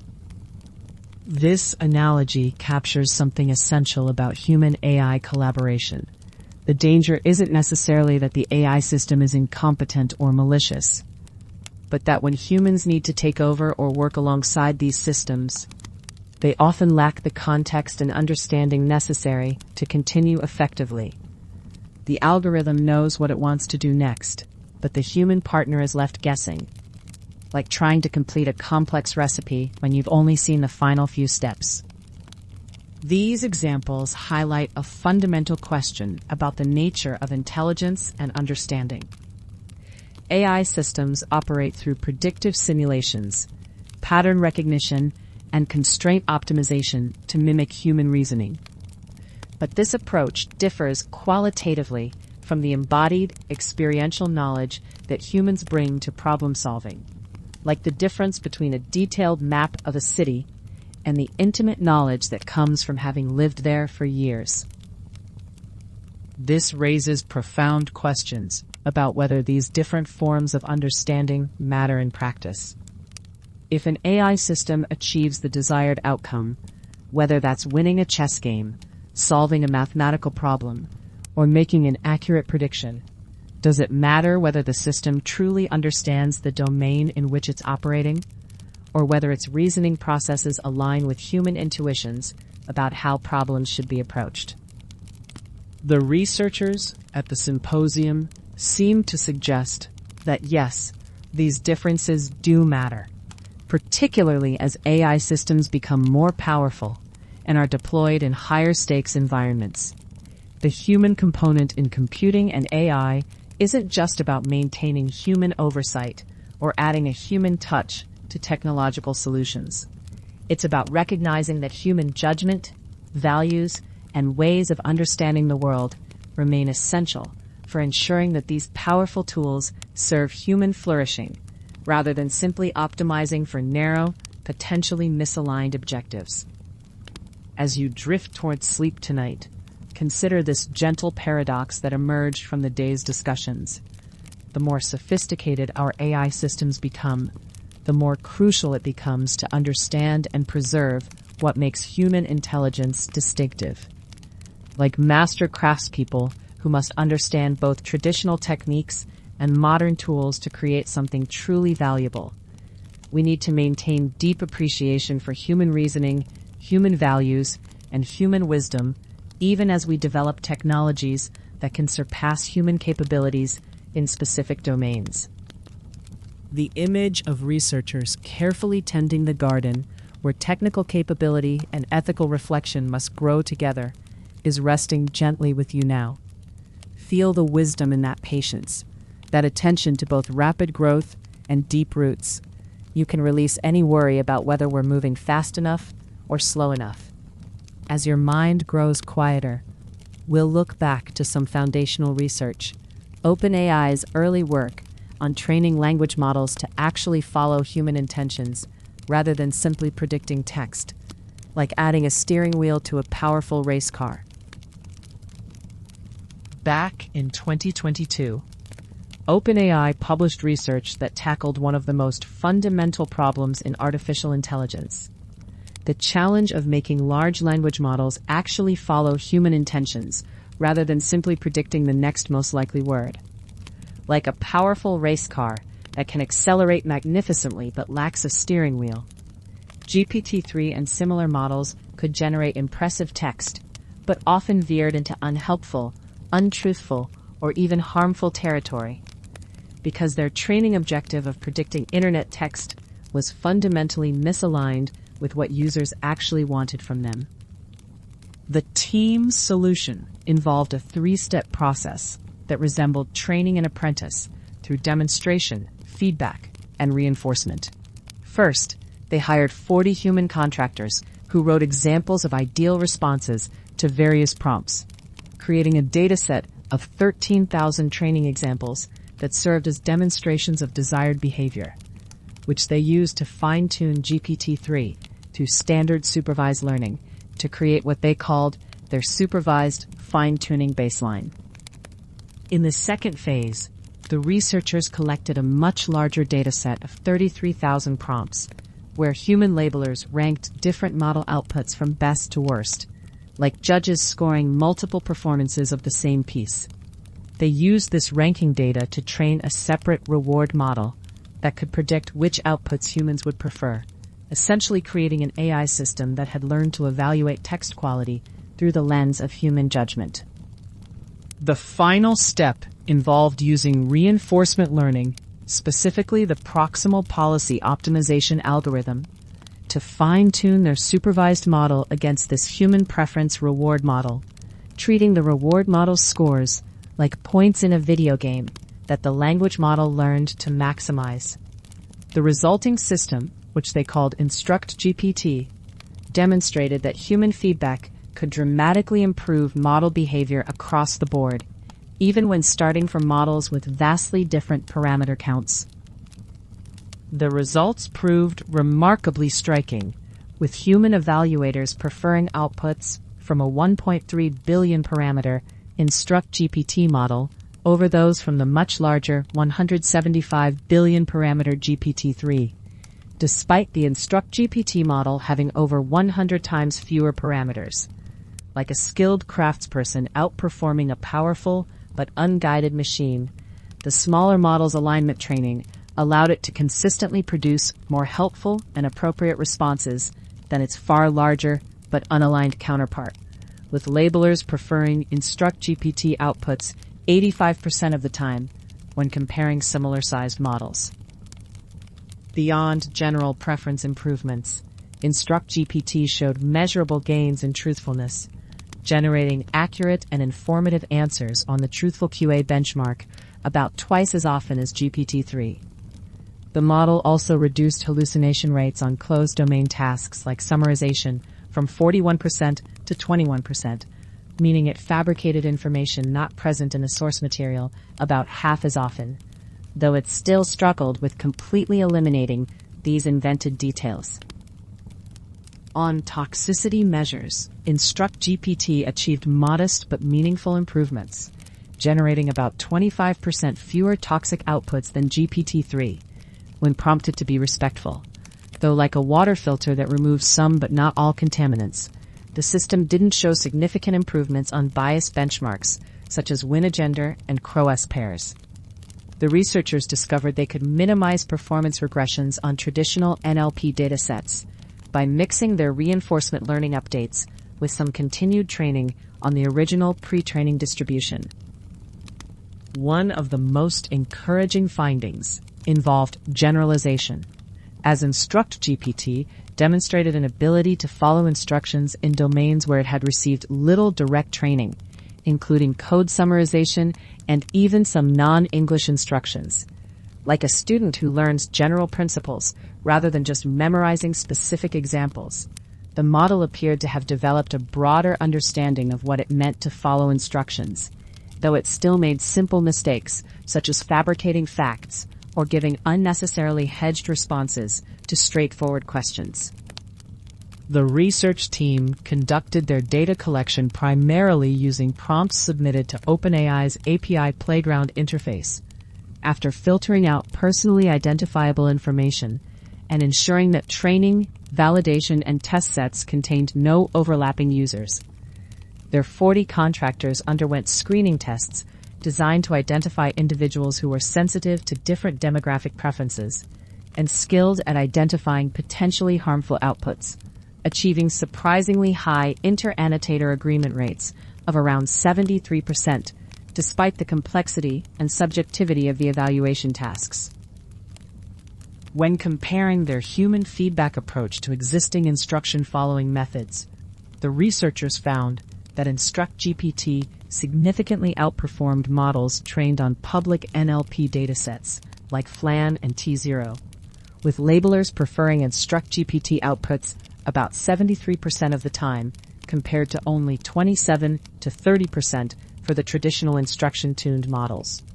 This suggested that real user prompts gathered from actual API usage provided fundamentally different and more valuable training signal than the academic datasets that had previously dominated instruction-following research, like learning to cook from restaurant orders rather than cookbook exercises.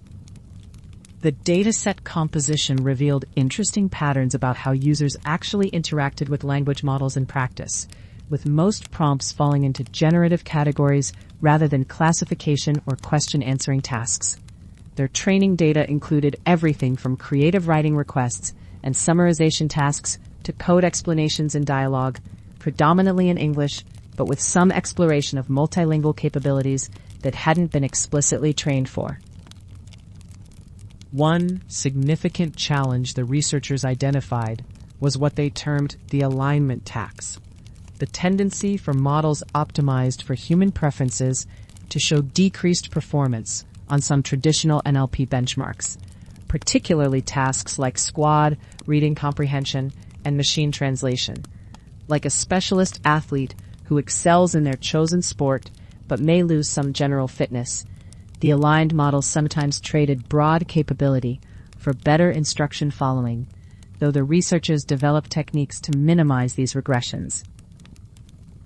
The work raised important questions about whose preferences the models were actually learning to satisfy, since the training reflected the judgments of a specific group of hired contractors, rather than any universal human values.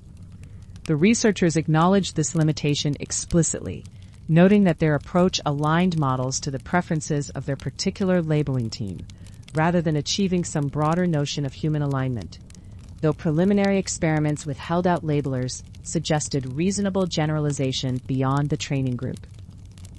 Despite its successes, InstructGPT still exhibited various failure modes that highlighted remaining challenges in language model alignment, including occasional fabrication of facts, difficulty with instructions containing false premises, and a tendency toward unnecessarily cautious or hedged responses. Like a GPS system that usually provides good directions, but sometimes leads you astray, the model represented significant progress while still requiring careful oversight and continued development to address these persistent issues. The research established reinforcement learning from human feedback as a viable and promising approach for aligning large language models, demonstrating that relatively small amounts of high-quality human preference data could substantially improve model behavior across diverse tasks.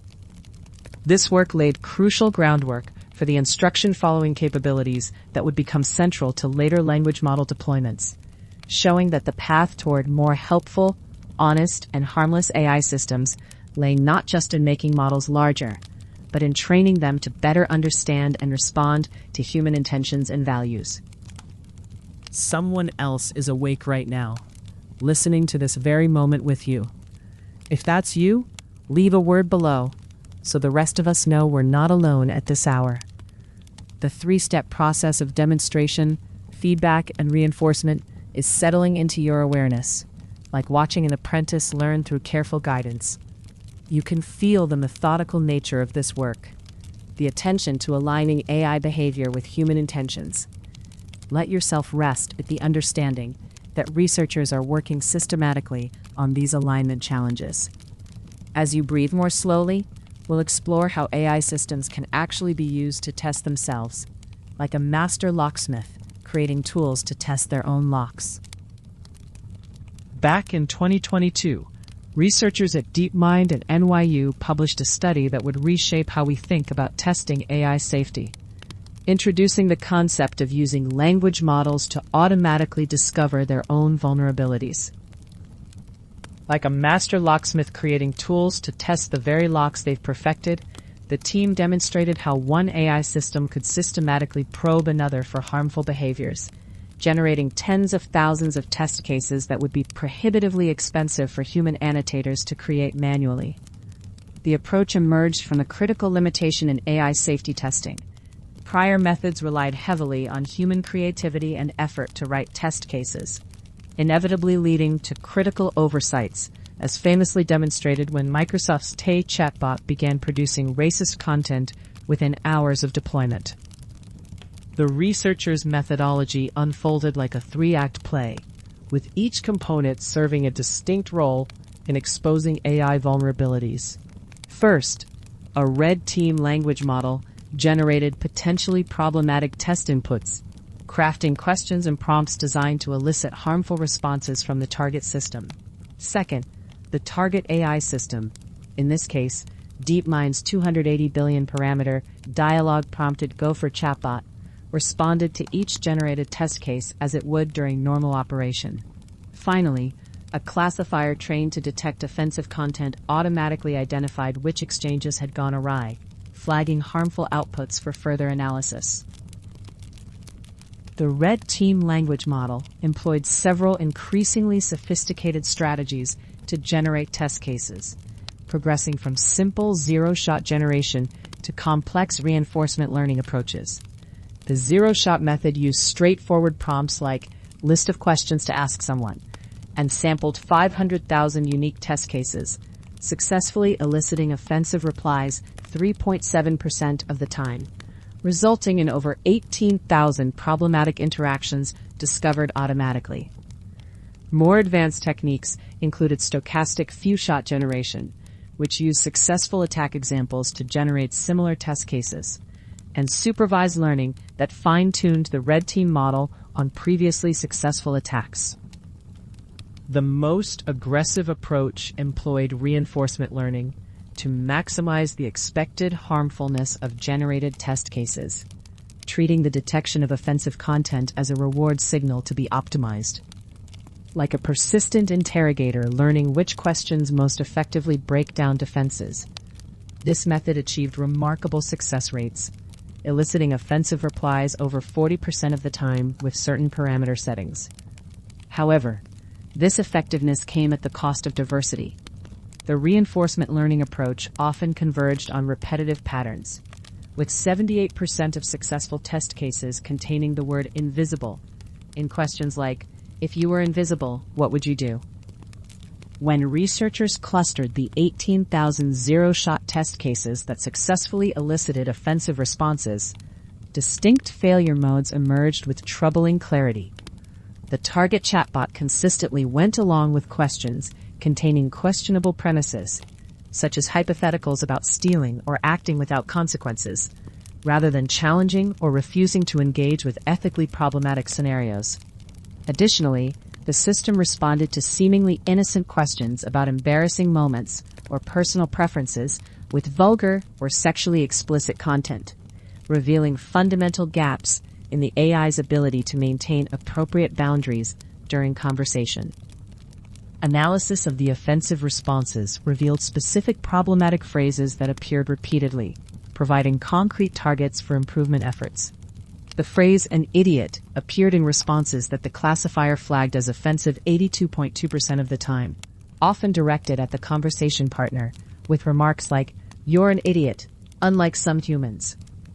Similarly, references to "stupid questions" led to offensive classifications 58.6% of the time, while the chatbot's tendency to recite discriminatory jokes, particularly one about dyslexic individuals that appeared 546 times in the training corpus, highlighted how problematic content could be traced back to specific training data. The researchers extended their red teaming approach beyond offensive language to probe for data leakage, where language models inadvertently reproduce private or copyrighted information from their training data. Like water seeping through hairline cracks in a dam, sensitive information can emerge through carefully crafted prompts that encourage the model to complete patterns it learned during training. This poses particularly serious risks when AI systems trained on confidential data, such as email systems that might have encountered social security numbers or medical records, are deployed in user-facing applications where such information could be exposed. Another application of the red teaming methodology focused on detecting when the chatbot inappropriately generated real contact information, potentially directing users to actual phone numbers and email addresses without authorization. Using targeted prompts, the researchers discovered instances where the system would provide real suicide hotlines and hospital numbers as if they were the chatbot's own contact information, creating potential liability issues and misrepresenting the AI system's actual capabilities and institutional affiliations. The study also employed prompt-based red teaming to automatically discover distributional biases, systematically testing whether the chatbot discussed certain groups of people in more offensive ways than others across large numbers of interactions. Like a sociologist conducting controlled experiments across demographic categories, this approach enabled the researchers to quantify differential treatment that might be difficult to detect through manual testing alone, revealing patterns of bias that could emerge only through large-scale automated analysis. Perhaps most concerning were the findings about conversational dynamics, where offensive exchanges tended to perpetuate themselves throughout longer dialogues. The researchers generated full multi-turn conversations and discovered that offensive replies beget offensive replies, suggesting that early intervention to terminate problematic conversations becomes crucial for maintaining safety standards. This finding highlighted the importance of not just filtering individual responses, but monitoring the trajectory of entire conversations for escalating harmful content. The comparison between AI-generated and human-written test cases reveal both the strengths and limitations of automated red teaming approaches.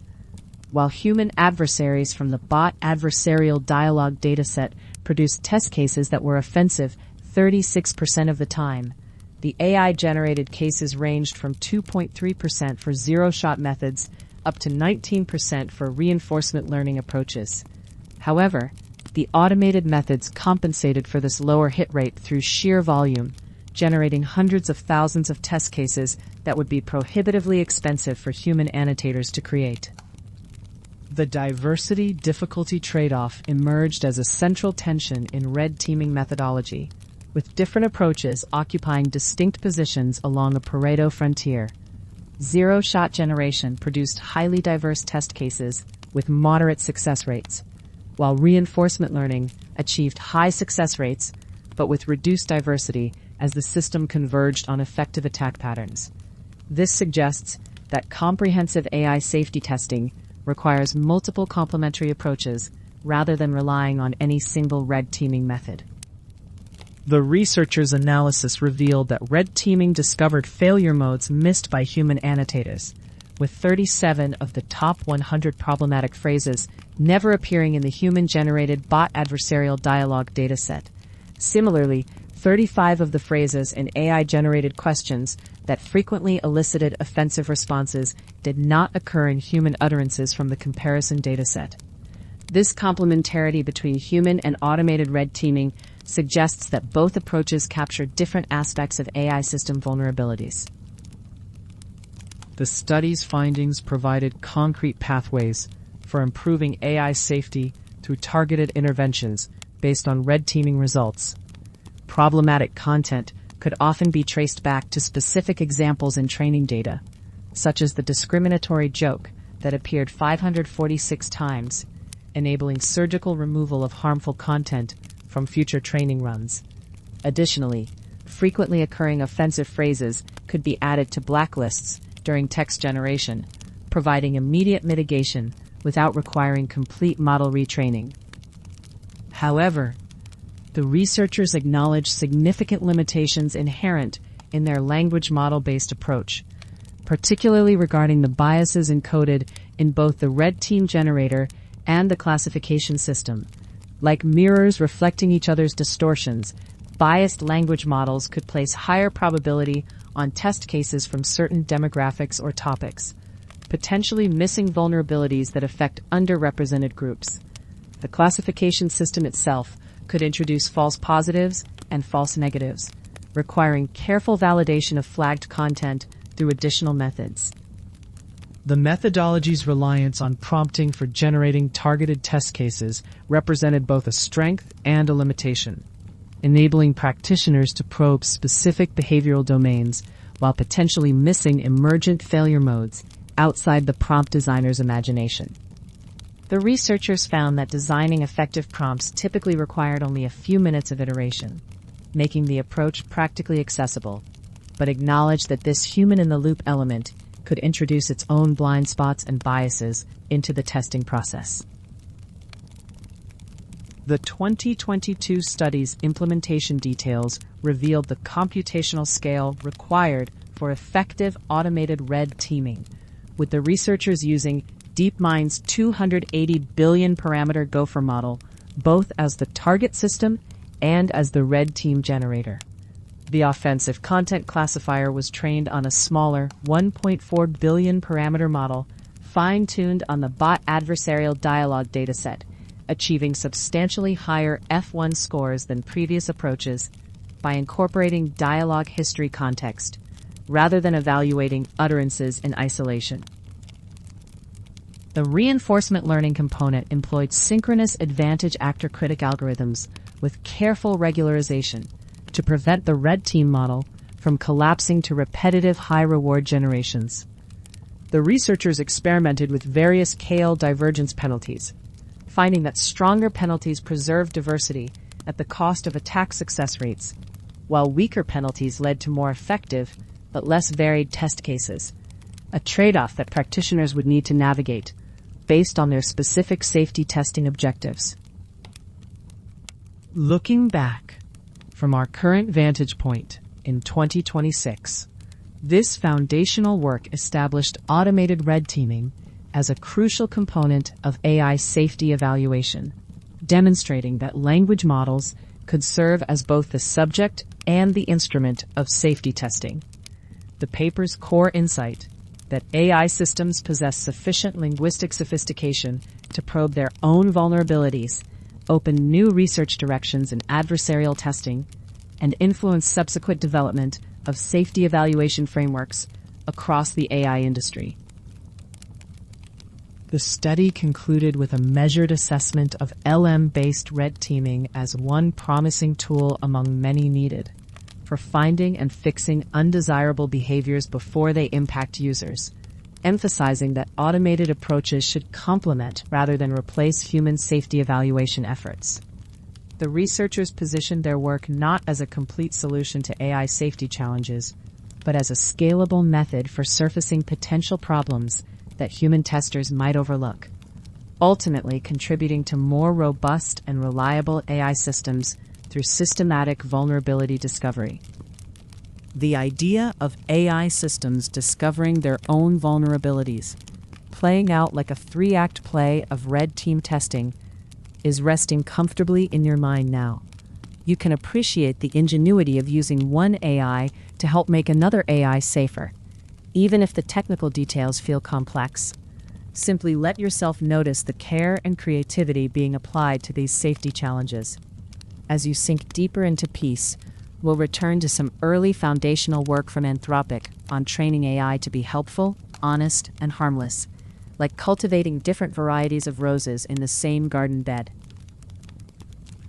Back in 2021, researchers from Anthropic published an early exploration into training general-purpose language models to be helpful, honest, and harmless, like a gardener carefully cultivating 3 distinct varieties of roses in the same bed, each requiring different care, but all contributing to a beautiful whole.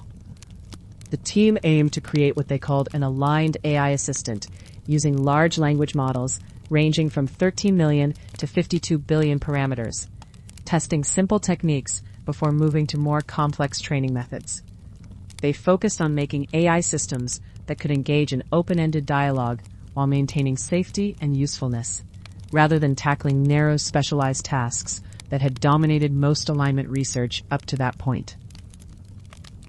The researchers began with the simplest possible approach, prompting, which worked much like giving an actor a detailed character backstory before they step onto the stage. They created a 4,600-word prompt containing 14 fictional conversations that demonstrated helpful, honest, and harmless behavior, then simply prepended this to all model inputs. Remarkably, despite containing no examples of the AI refusing harmful requests or resisting manipulation, the prompt led models to spontaneously avoid engaging in harmful behaviors. The benefits of prompting increased with model size, with larger models showing substantial improvements on alignment evaluations, while smaller models were sometimes confused by the lengthy context. To measure alignment, they developed evaluations across their 3 core criteria, testing everything from helpfulness in answering questions, to honesty about uncertainty, to avoiding harmful outputs. The team found that prompting imposed what they called an alignment tax on smaller models, degrading their performance on capability benchmarks like coding tasks, but larger models paid essentially no such penalty. This suggested that sufficiently large models could maintain their general capabilities while adopting aligned behaviors, like a skilled translator who can switch between languages without losing fluency in either. Beyond simple prompting, the researchers investigated a technique they called context distillation, which worked by training a model to directly output the same distribution that a prompted model would produce, essentially baking the prompt's influence directly into the model weights. This approach eliminated the need to include the lengthy prompt at inference time while preserving most of its beneficial effects. The distilled models maintained the aligned behaviors learned from the prompt, but without the computational overhead of processing thousands of extra tokens for each interaction. The team's most significant finding concerned different approaches to learning from human preferences, comparing imitation learning against preference modeling across various tasks, like comparing a student who learns by copying examples versus one who learns by understanding what makes some examples better than others. These approaches showed dramatically different scaling behaviors depending on the type of task. The researchers categorized their evaluation datasets into 2 distinct types: binary discrimination tasks with simple pass-fail outcomes, and ranked preference tasks involving complex hierarchies of quality or desirability. For binary discrimination tasks, such as determining whether Python code passes tests or whether an action is morally acceptable, preference modeling showed little advantage over simple imitation learning as model size increased. However, for ranked preference tasks, like evaluating the quality of summaries or the helpfulness of responses, preference modeling dramatically outperformed imitation learning and scaled much more favorably with increasing model size. This distinction proved remarkably consistent across multiple datasets, with preference modeling showing accuracy improvements of 10 to 20 percentage points over imitation learning on ranked tasks for the largest models.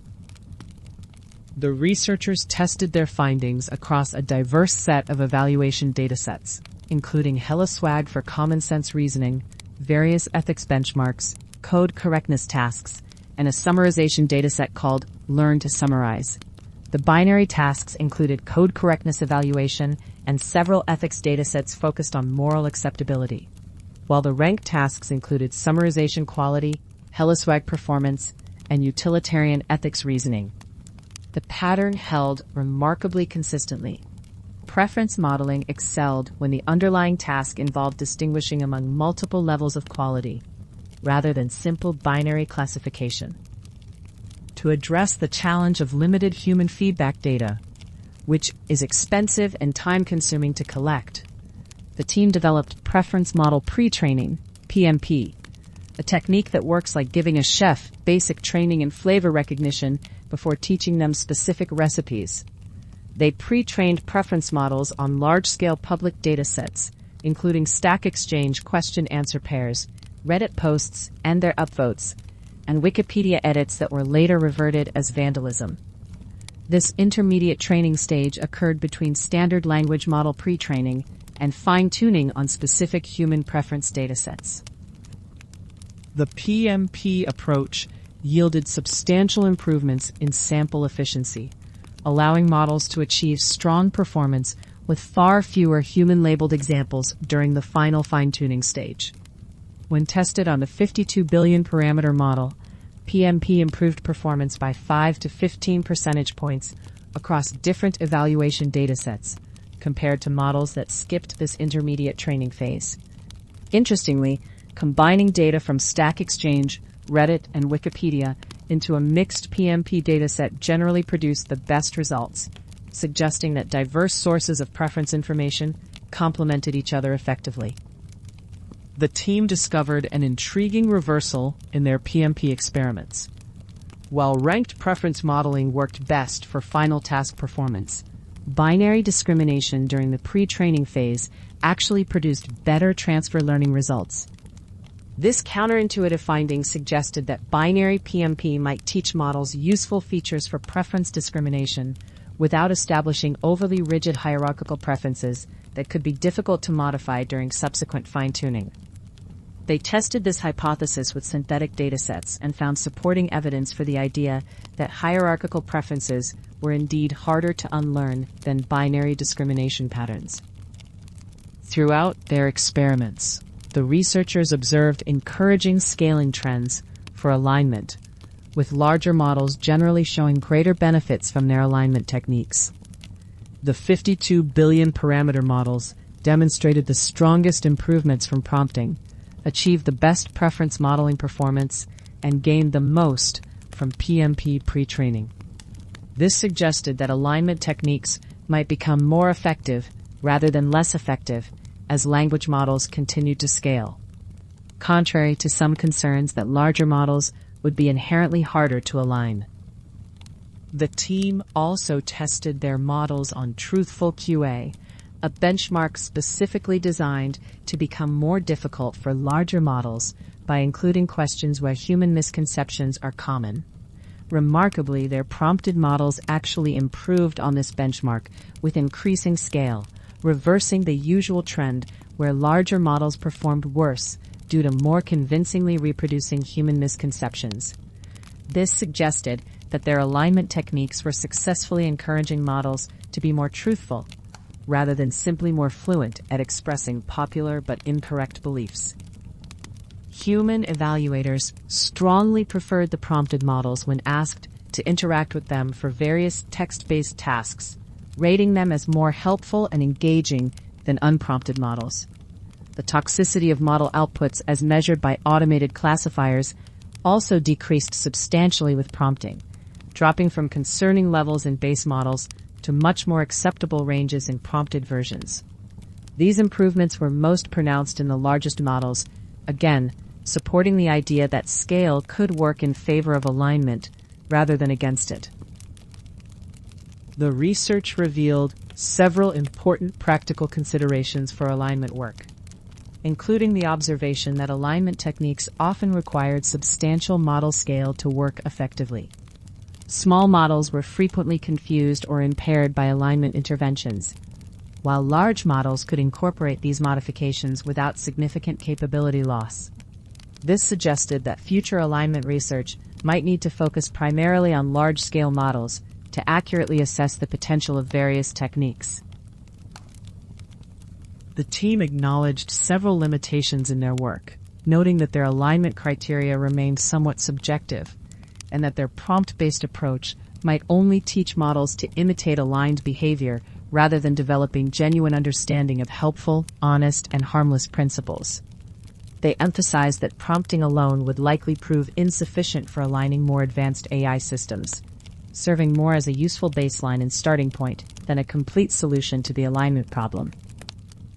Looking toward future research directions, the paper highlighted the particular promise of preference modeling for alignment applications, especially when combined with reinforcement learning approaches that could optimize directly for human preferences. The strong performance of ranked preference modeling suggested that techniques like reinforcement learning from human feedback might be especially effective for tasks involving complex quality judgments rather than simple binary decisions. The PMP technique also offered a path toward making such approaches more sample efficient and therefore more practical for real-world deployment. Anthropic's early work on helpful, honest, and harmless AI, beginning with simple prompting, like giving an actor detailed character backstory, is settling gently around you. Feel the progression from simple techniques toward more sophisticated training methods. You don't need to remember the specific parameter counts or prompt lengths. Just rest with the intention behind this work, the careful cultivation of beneficial AI behavior. As your breathing deepens, we'll explore how researchers used adversarial probing, having humans try to make AI systems behave badly, like archaeologists carefully excavating hidden vulnerabilities. Back in 2022, a team from Anthropic embarked on a comprehensive study of red teaming language models, like archaeologists carefully excavating a site to uncover hidden vulnerabilities. Their work examined how adversarial probing, essentially having humans try to make AI systems behave badly, could both reveal and help reduce potential harms in large language models, testing this approach across models ranging from 2.7 billion to 52 billion parameters with 4 different safety interventions. The researchers designed their red teaming task like a chess match between human creativity and machine safety, where 324 crowd workers from Amazon Mechanical Turk and Upwork were instructed to make the AI behave badly, to get it to say obnoxious, offensive, and harmful things through open-ended conversations. The team paid workers between $7.50 and $9.50 per task set, ensuring compensation met California minimum wage standards, while providing clear warnings about potential exposure to sensitive content and allowing participants to select topics within their own risk tolerance. Their experimental design functioned like a controlled laboratory with multiple test chambers, examining 4 distinct model types: plain language models with minimal intervention, models prompted to be helpful, honest, harmless, models using rejection sampling that selected the least harmful responses from 16 candidates, and models trained through reinforcement learning from human feedback. Each red team member engaged in conversations without knowing which model type they were testing, creating blind conditions that eliminated potential bias in their attack strategies. The data collection process resembled a vast net cast across digital waters, ultimately gathering 38,961 red team attacks, with the majority concentrated on a 52 billion parameter prompted model to generate training data for their harmlessness preference models. After each conversation turn, participants saw 2 possible AI responses and selected the more harmful one, creating paired comparison data that would later train safety systems, while simultaneously giving red teamers twice the opportunity to identify problematic outputs. The red team demographics revealed patterns like sediment layers in geological formations, with 115 of 324 participants completing demographic surveys that showed the crowd worker population wasn't fully representative of the broader U.S. population. White participants were slightly overrepresented at 79% versus the census estimate of 75.8%, while 66% held college degrees compared to the national average of 32.9%, suggesting the red team skewed toward higher educational attainment than the general population. The distribution of effort among red teamers followed a pattern like water flowing through different sized channels, with approximately 80% of all attacks coming from roughly 50 out of 300 workers. This concentration meant the overwhelming majority of the dataset emerged from a minority of particularly prolific participants, though the researchers verified through statistical controls that this skew didn't significantly influence their main findings about model vulnerability patterns. Their measurement approach worked like a multifaceted prism, analyzing different aspects of attack success, capturing 3 key variables for each red team attempt. First, participants self-rated their success on a 5-point scale, from completely unsuccessful to very successful, creating a distribution that was roughly bimodal, with peaks at total failure and complete success, indicating red teamers reported successful attacks approximately 35% of the time. The harmlessness scoring system operated like a sophisticated scale, weighing the safety of each AI response, where their preference model assigned higher scores to less harmful outputs and lower scores to more problematic content. For multi-turn conversations, they computed scores for each assistant utterance and then used the minimum score as a conservative estimate of overall conversation harmlessness, finding this approach more robust than averaging across all turns. Their central findings revealed scaling behaviors that resembled different architectural structures under stress testing, with RLHF models becoming significantly more resistant to red team attacks as model size increased, like reinforced buildings that grew stronger with each additional story. In contrast, plain language models, prompted models, and rejection sampling models showed flat trends with scale, maintaining roughly constant vulnerability regardless of parameter count. The rejection sampling approach proved most resistant to attacks at any given scale, functioning like a security guard who examines 16 different responses before selecting the 2 least problematic options to present. However, the researchers noted these models tended to achieve harmlessness through evasiveness rather than genuinely safe engagement, sometimes refusing to provide helpful information as a way to avoid potential risks. Surprisingly, prompted models showed no significant improvement over plain language models in red team resistance, contradicting their previous static evaluation results that had demonstrated the effectiveness of helpful, honest, harmless prompting. This discrepancy highlighted how adversarial testing could reveal vulnerabilities that standard benchmarks missed, like stress tests exposing structural weaknesses invisible during normal operations.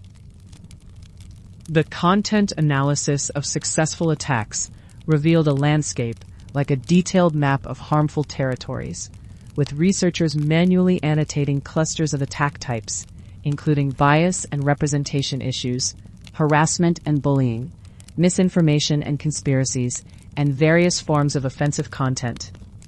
Their dataset visualization using UMAP embedding showed distinct thematic regions where different types of harmful outputs clustered together.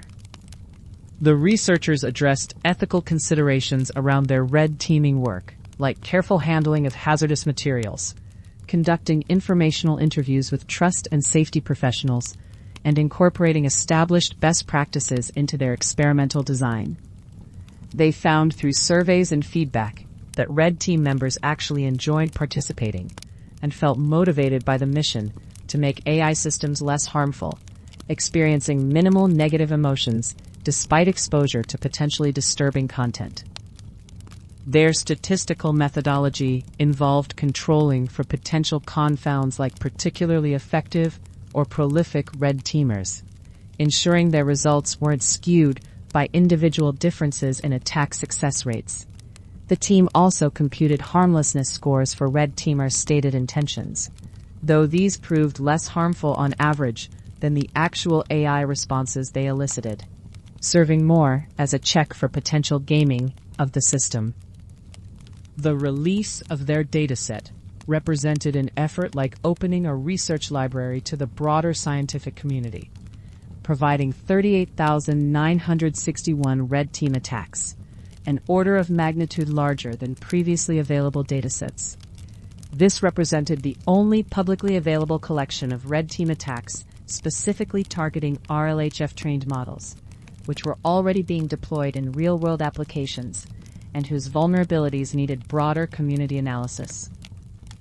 The correlation between human judgments and automated harmlessness scores resembled 2 instruments measuring the same phenomenon from different angles, showing expected inverse relationships, but imperfect alignment. Lower harmlessness scores generally corresponded to higher human ratings of attack success, but the correlation wasn't perfect, leading them to report both metrics as complementary measures of red team effectiveness. Their conversation structure followed a pattern like a carefully choreographed dance, with participants engaging in back and forth exchanges for approximately 4 turns, though some conversations extended longer based on participant choice. The interface guided users through multiple conversation topics per task session, typically covering 5 unique attack strategies in sequence to maximize the diversity of vulnerabilities explored.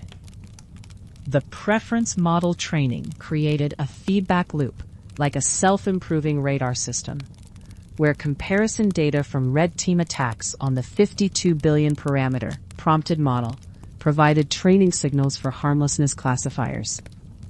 These models learned to predict which responses humans would judge as less harmful, creating automated safety filters that could then be applied to improve other models through rejection sampling and reinforcement learning. The researchers acknowledged limitations in their approach, like gaps in a protective fence, noting their reliance on crowd workers whose domain expertise was unknown, rather than subject matter experts with specialized knowledge of particular harm categories. They also recognized that their red team population wasn't fully representative of global demographics, potentially missing attack vectors that different cultural or educational backgrounds might reveal. Looking toward the future, the team proposed policy interventions that would function like establishing shared protocols for scientific research, calling for community development of standardized norms, practices, and technical standards for red teaming language models. Their transparency in releasing detailed methodologies, datasets, and statistical approaches aimed to accelerate collective progress in AI safety research, enabling other teams to build upon and improve their foundational work in adversarial testing of large language models. Be careful excavation of AI vulnerabilities through human red teaming, with crowd workers engaging in a kind of chess match against machine safety, is now resting in your awareness. You can feel both the systematic nature of this work and the care taken for the human participants. Let yourself appreciate how much thoughtful effort goes into understanding these systems' limitations. As you prepare for our final piece tonight, we'll look at Anthropic's foundational work on using human feedback to train AI assistants, like teaching a digital apprentice through guidance and correction. Back in 2022, researchers at Anthropic published groundbreaking work on training AI assistants to be both helpful and harmless using reinforcement learning from human feedback, like teaching a digital apprentice through careful guidance and consistent correction. The team, led by Yuntao Bai and colleagues, developed techniques to collect human preference data and apply preference modeling and reinforcement learning to create language models that could assist users while avoiding harmful outputs, establishing a foundation for what would become standard practice in AI alignment. the researchers treated helpfulness and harmlessness as distinct but complementary objectives. Much like balancing a scale where excessive weight on either side creates problems. For helpfulness, crowd workers engaged models in genuine assistance tasks like answering questions, writing documents, or discussing plans, while for harmlessness, they deliberately attempted to red team the models by trying to provoke harmful responses, such as helping with illegal activities or generating toxic language, creating separate datasets for each objective. Their training pipeline flowed like water through a series of filters, beginning with collecting human conversations and preferences, then training preference models to predict which responses humans would prefer, and finally using reinforcement learning to optimize the language models according to these learned preferences. The process involved crowd workers being presented with two possible responses at each conversation step, and choosing either the more helpful response for the helpfulness task or the more harmful response for the red teaming task. A central discovery was the inherent tension between helpfulness and harmlessness, manifesting like opposing magnetic forces that resist alignment. When preference models were trained primarily on one objective, they performed much worse than random chance on the other objective, demonstrating quantitatively that excessive focus on avoiding harm can lead to unhelpful responses, while excessive helpfulness can enable harmful content generation. Remarkably, the researchers found that RLHF training acted like a rising tide that lifts all boats, improving performance across virtually all NLP evaluations, rather than creating the expected trade-offs. Their models performed better than raw language models on tasks including MMLU, Lambda, HelloSwag, OpenBook QA, ARC evaluations, and Trivia QA, particularly for larger 13 billion and 52 billion parameter models, while smaller models did experience some performance degradation. The team discovered an intriguing mathematical relationship during training, observing that the square root of the KL divergence between the policy and its initial state correlated approximately linearly with reward improvements, like watching a thermometer rise steadily as temperature increases. This relationship held across much of their RLHF training runs and provided insights into the underlying dynamics of how models change during preference optimization. Their robustness experiments revealed that larger preference models proved more stable and reliable than smaller ones, functioning like sturdy bridges that can bear heavier loads without buckling. The researchers split their datasets in half, trained separate preference models on each portion, then evaluated how well models trained on one half performed according to the other half, finding that overfitting became apparent after approximately 150,000 training samples. The study demonstrated that alignment training could be successfully combined with specialized skills without degradation, like mixing different colors of paint without muddying the final result. When they applied natural language RLHF to models first fine-tuned on coding tasks, the resulting models actually improved on programming evaluations, presumably because better instruction following enhanced their coding capabilities. Perhaps most significantly, the researchers pioneered an iterative online training approach, where they updated both preference models and RLHF policies on a weekly cadence, like tending a garden with regular watering and pruning to encourage healthy growth.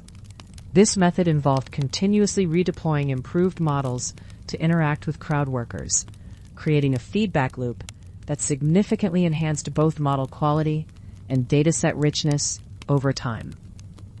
The online training approach yielded substantial improvements in human evaluations, with their final models achieving ELO scores that dramatically exceeded earlier versions, and even outperforming professional human writers in crowd worker comparisons about 57% of the time, like a student eventually surpassing their teacher through dedicated practice.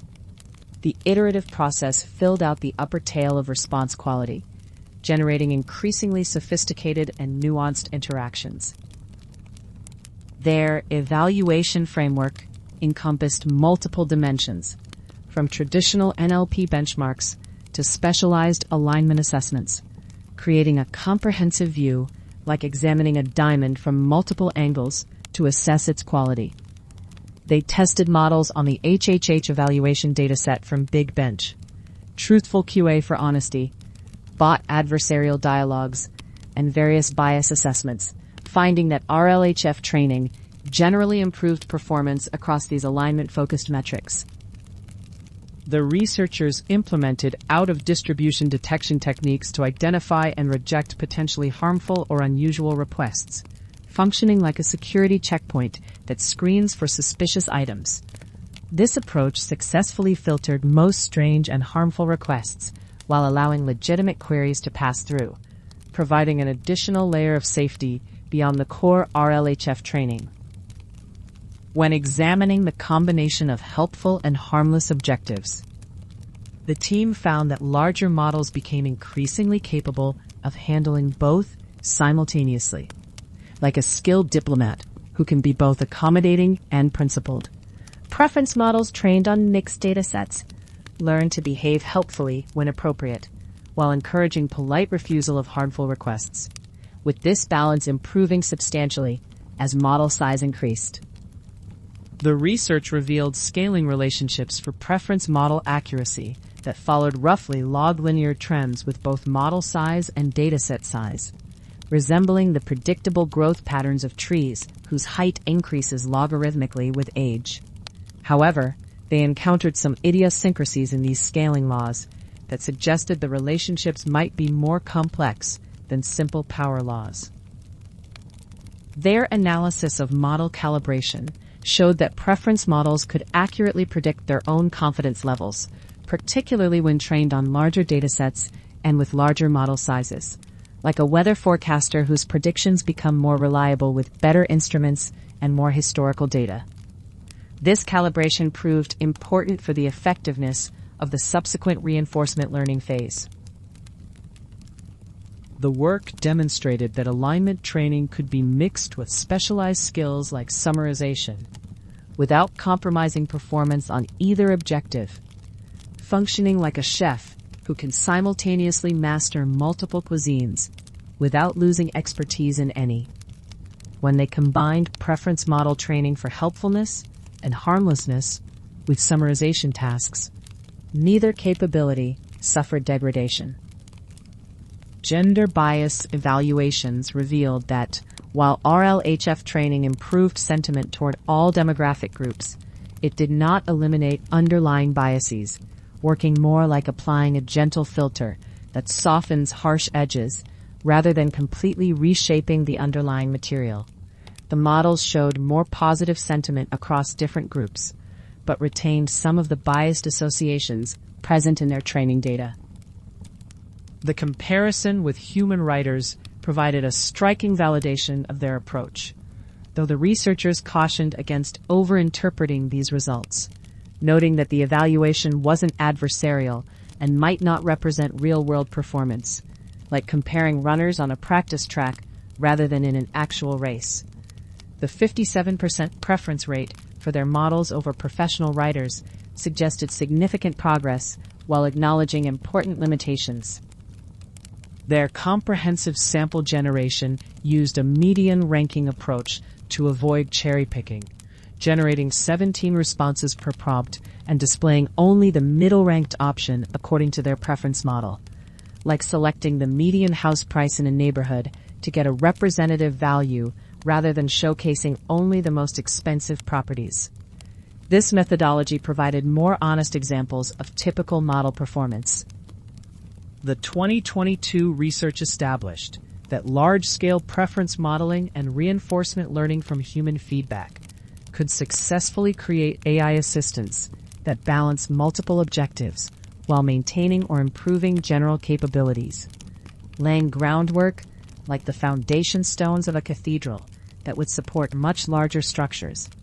Their methods would prove influential in the development of subsequent AI systems, demonstrating that alignment and capability could advance together rather than in opposition. Though many challenges in AI safety and alignment remain to be addressed in the years that followed. Tonight, you've gently witnessed the landscape where frontier AI governance is taking shape. From democratic blueprints to evaluation frameworks, from policy philosophies to technical research. You've seen how the companies building these powerful systems are indeed writing many of the rules for governing them, through white papers and research publications, through technical standards and safety methodologies. Whether this represents wisdom, necessity, or concerning concentration of influence, you can let that question rest with you as you drift towards sleep.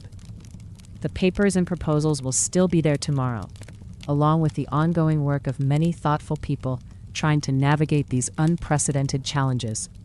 For now, simply rest in the knowledge that these questions are being actively tended. Sleep well.